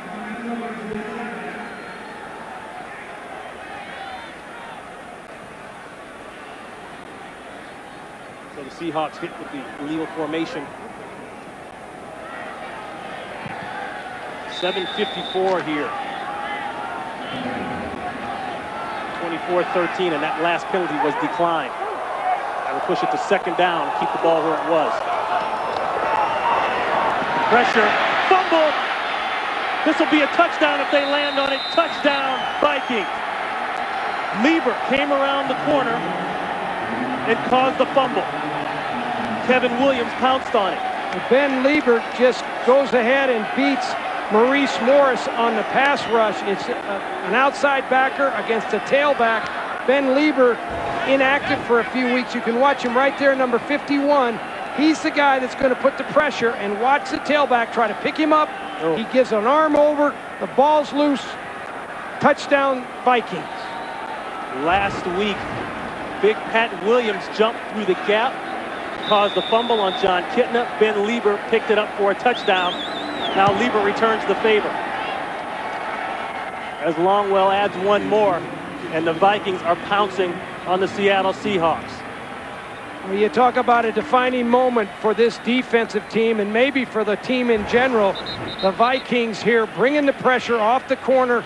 Anytime a back gets matched up on an outside linebacker, you've got a disadvantage size-wise, and certainly Ben Lieber there just with a real outstanding pass rush move.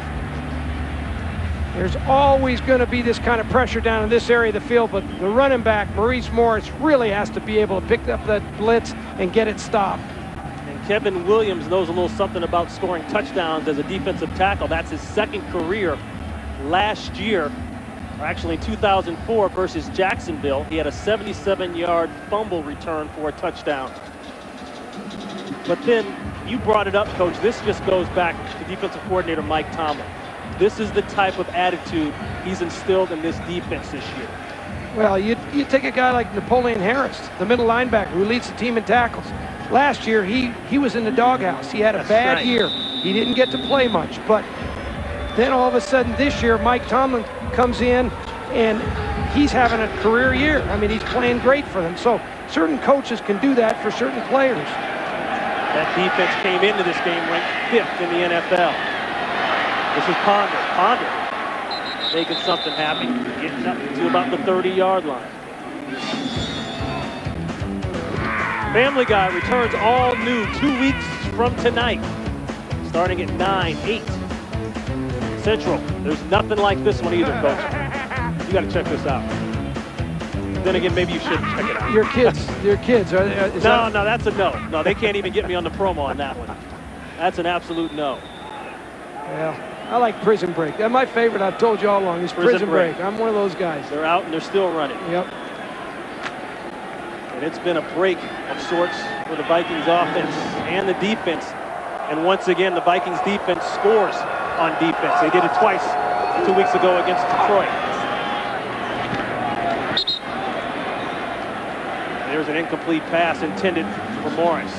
You know, Ron, you have to wonder about the Seahawks now. How bad is Matt Hasselbeck?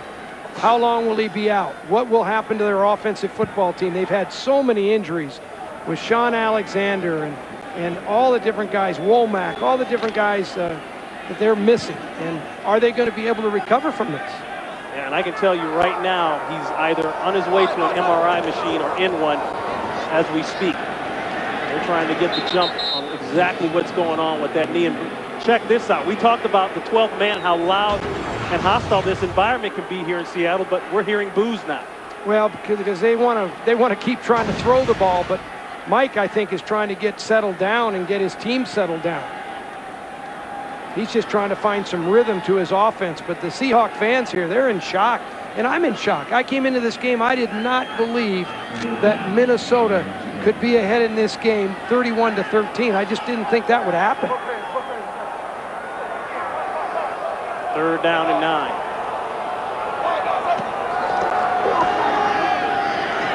Pressure. Wallace. This is what he can do. Look at that. A marker goes down as he gets close to the 1st down.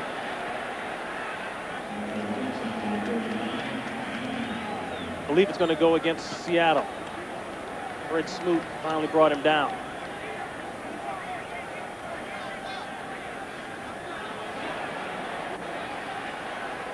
Holding, number 71, offense. 10-yard penalty, still 3rd down. Boy, that's the Pro Bowler, Walter Jones. Big left tackle Walter Jones got caught holding now. You haven't seen him miss many blocks. Here he gets an inside rush. He just pressures it. I don't know about that, Ron. I'm not so sure. He just had his body there. I didn't see any flagrant hold. I really didn't.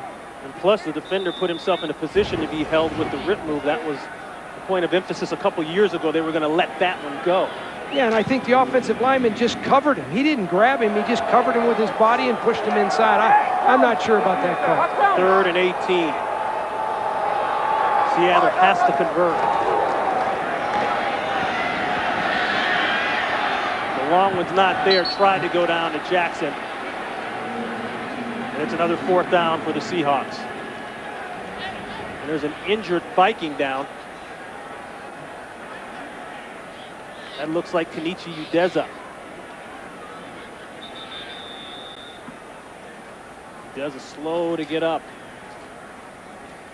Mentioned Ron a little earlier, Udeza, we haven't mentioned his name. One of the reasons he's been playing against Walter Jones. You know, when you play against Walter Jones a lot, you just get swaddled up. The guy is so massive and such a good player.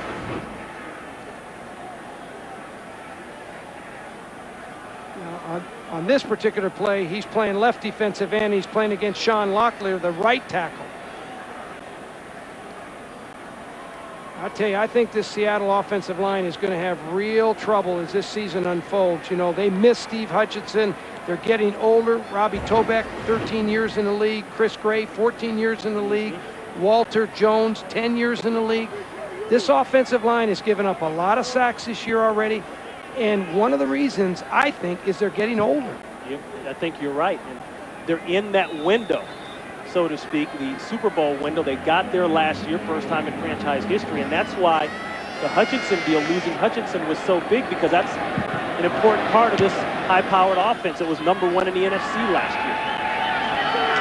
Weldy Moore. Moore dancing, looking for the corner. Doesn't get much. She goes down at about the 35-yard line. Kevin Bentley on the tackle. And the Vikings, since '90, have been outstanding after the bye week. And why? It's hard to say. I mean, that's obviously a change in coaching staffs. Coaches have come and gone. Philosophies have changed. But yet, after the bye, they've been solid. Well, one thing Brad Childress did say, they came in very rested, had no injured players. He felt like he gave them a lot of rest when they had the week off. He said, I'm not going to tire coaches or players out. And that was important because they came in here fresh, and they've played a very, very good game. And they will definitely keep it on the ground for the duration of this one. That's Taylor. And if you're just checking in with us, they went in at halftime, locked up at 10. Jermaine Wiggins caught one from 15 yards out to make it 17-10 Minnesota. Then what I think is the play of the game, Chester Taylor broke out on a 95-yard touchdown run. They had him backed up. It became the longest offensive play in Vikings history. And then just a series ago, a hit and a fumble caused by Ben Lieber. Ball picked up for a score by Kevin Williams. And that puts us at 31-13. Movement markers go down. And Ron, you have to give Minnesota credit. They haven't run sideways against Seattle. They've run right at them. And I think a lot of people around the league has said, if you're going to run on Seattle, you better run right at them. Don't run east and west, because those linebackers... Encroachment, right defensive tackle. 5-yard penalty, it's still second down. Those linebackers are going to be able to track you and run you down. And Minnesota hasn't done that. They've pounded them inside with that big offensive line that they have and with Chester Taylor. And that's another part of bringing Steve Hutchinson in there, a guy that they say brought a lot of nastiness to the offensive line. He brought that same nastiness to the Seattle Seahawks offensive line. And that line's trying to find out. They're trying to get their identity. You know, what are they? Are they a run team? Are they a balanced team? They want to throw it. That offensive line had a big day today. 2nd and 2. Taylor's going backwards. Nice play by the Seahawks defense. Tubbs along with the Tupu. There's the offensive leaders. Brad Johnson just efficient. And of course, Chester Taylor with the big run, the 95-yarder. I think you and I, Ron, picked Johnson and Taylor as our 2 fantasy players, didn't we, before the game? I think we did. And if we didn't, we're going to say we did right now. 3rd and 4. Hey, you're my old coach. I got to follow you. You say go there, I'm going there. 3rd down and 4. Movement by the Seahawks. Play is stopped.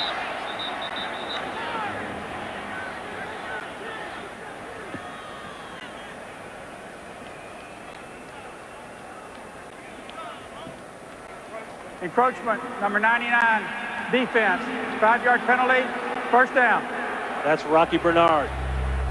Now, Rocky Bernard now has no excuse. He's lined up right over the center. Just watch him jump here. He's watching the ball. He really doesn't need to be listening to that quarterback's voice. That's just an error late in the game where a tired defensive lineman just makes a mental error. Yeah, but I can understand Bernard wanting to make some kind of play right now. They're working on the clock here, running the ball, grinding it out. Back down to the run, and Taylor just falling forward for those extra yards. You know, in watching Chester Taylor play in college, Ron, one of the things that was interesting about him, the more he touched the ball in college, either as a ball carrier or as a receiver, the more he influenced the game. And if you go back and look at him when he came out of college, he was a guy that could carry the load and have a lot of touches and not be really affected by it. And he's only 215 pounds, 210 pounds. He's not like he's a 235-pound guy. 168 yards rushing currently. That's 9th most yards in team history in a game. 2nd down and 7. They gavel him up, go backwards. And this is a huge, huge game for Minnesota because of the NFC North and what Chicago has been able to do. Yeah, they dodged a big bullet last week against the Arizona Cardinals on Monday night, but if they could just keep within sight distance of Chicago, they got a chance. Well, and remember, Minnesota played Chicago really tough in Minnesota, right? Could have won the game. They've already beat them, right? You know, and now they've got to go play in Chicago, but it was going to be a one-team race, but this is a huge win for the Vikings. I mean, to come out here all the way to the West Coast, play as well as they've played, this is going to really help them throughout the rest of the season. 3rd down and 7. They'll keep it on the ground as we expected. Yeah, the clock is the enemy now, obviously. This is the second charge timeout. Seattle, this is a 30-second timeout. Seattle has the enemy of the clock. They've just got to now try to get the ball back and play respectable. Football is over. Don't forget, OT coming up with Kurt Menefee, Terry Howie, and Jimmy. They'll have the exclusive interviews, the analysis, the highlights, and reveal the new BCS standings. It's the OT tonight after football. And there you go. Hey, I'm not so sure SC's not the best team in the country. That's hard for me to say at times, but I'll tell you what, you know, until somebody can knock them off. But Michigan certainly, and what about the Michigan-Ohio State game down the road here? Can you just like use your telestrator and highlight or wipe out that 8th line this there? one right here? You want me to just cross that Good one job. out? Right. Well, you know, they won. You got to give them credit. They came back and won that game. They did. No hating on the folks back in the Midwest from Indy. Jimmy Williams, he secures a fair catch. And the Minnesota defense, for the second week in a row, has come up big. They've scored on defense, second game in a row. They got Matt Hasselbeck out of the game, an injury later on. They had pressure on him early, interceptions. They put pressure on Seneca Wallace, and that was the big 4th down stop. And there's the hit by Lieber and the touchdown by Williams. And you know, Ron, when you talk about their defense, it starts with Pat Williams and Kevin Williams. It's hard to run the ball inside. Right. So now all of a sudden you got to run outside the tackles. I mean, it's just difficult with those two guys. Wallace on the goal line. Throws it out to Max Strong.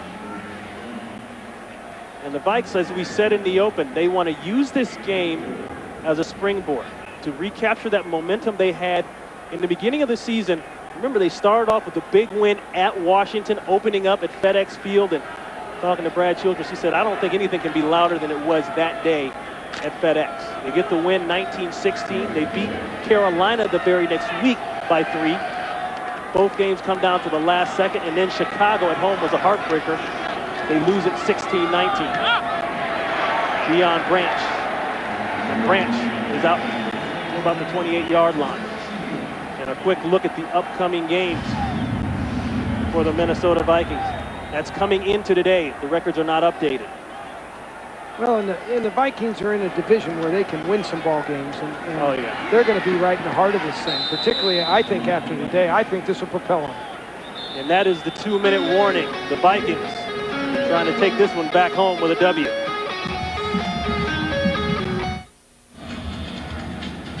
We're under the 2-minute warning here in Seattle. Remember, coming into the game, Seattle had won 24 of their last 27 regular season home games. That was the NFL's highest win percentage at home since 2003. That's why it's such a big win here for Minnesota to come in and do what they've done today. I mean, really, I'm still in shock.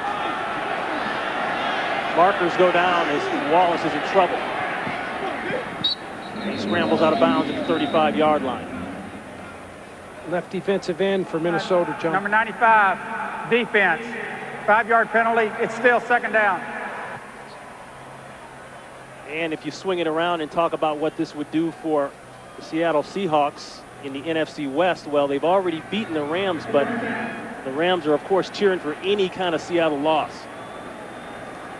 Well, and Ron, do you believe in the Super Bowl jinx, where the team that loses the Super Bowl all of a sudden falls on tough times? You know, I hate to go into that stuff, but there's some truth to it, though. It makes you think, because it happens more than not. Well, history repeats itself. And, you know, Seattle has had so many injuries. I mean, I've never seen a team with their star players that get hurt like Seattle has. Throw and a catch inside to Deion Branch. Another marker is down back upfield, and there's a look at the upcoming games for the Seahawks. Going to Kansas City is going to be a tough one. Very, very difficult. And then you got St. Louis coming in. 15-yard penalty, first down. And you never know, like you say, how St. Louis is going to play and how that game's going to go. Well, and St. Louis is right in the heart of the race, and let's just say Matt Hasselbeck is not back for that game.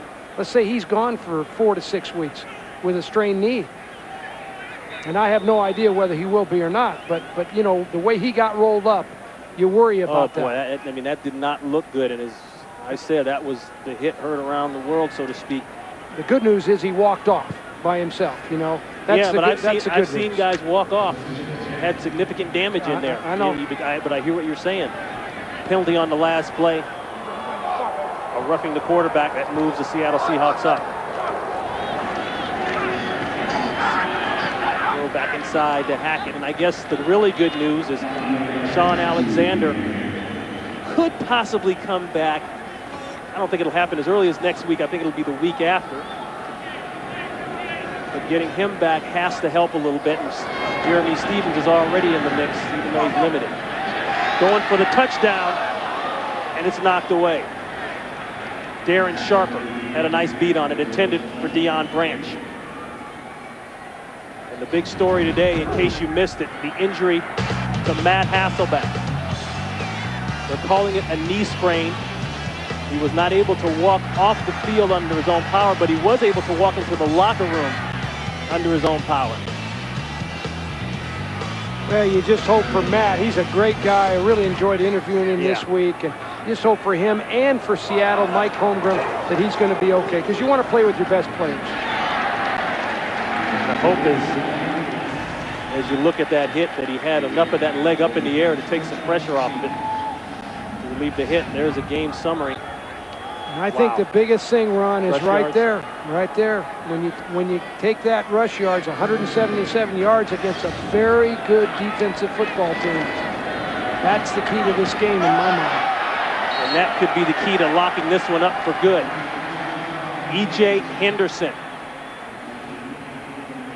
with an interception, and that should do it. And Henderson closed the deal last week with the interception for a touchdown against the Detroit Lions a couple weeks ago. And that should all but do it here. 54 seconds left, and Mike Holmgren has taken the headset off. Now, what happens to you, Ron, as the head coach, you start thinking about now everything that's got to get squared away. And, you know, you've got to figure out how long's my quarterback gone? When do I get Womack back at left guard? You know, will I get Stevens into the lineup? Will I go ahead and get Sean Alexander back? Those are all things that are going through Mike Holmgren's head right now because he's got a long season.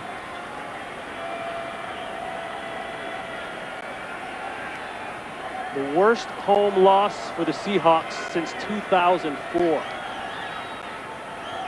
And it's amazing how fast the game can get out of hand. I mean, you coach 20 years at the college level. You've seen just about every game scenario there is. And for a while there, it looked like Seattle was going to make a run and come back. I know that Wallace started off a little sketchy, but he started to pick it up. Well, when things go bad, they go bad in a hurry, but you got to remember they can also turn the other way for you too. Mike Holmgren, he's a champion. He'll know how to get his team back. The biggest thing is getting his players back. But what a win for Brad Childers. He brought his football team in and did a great job against a very good Seattle team. Vikings get the win 31-13. The Vikings will go to 4-2. And we will step away for a second and come back up to wrap things up here in Seattle.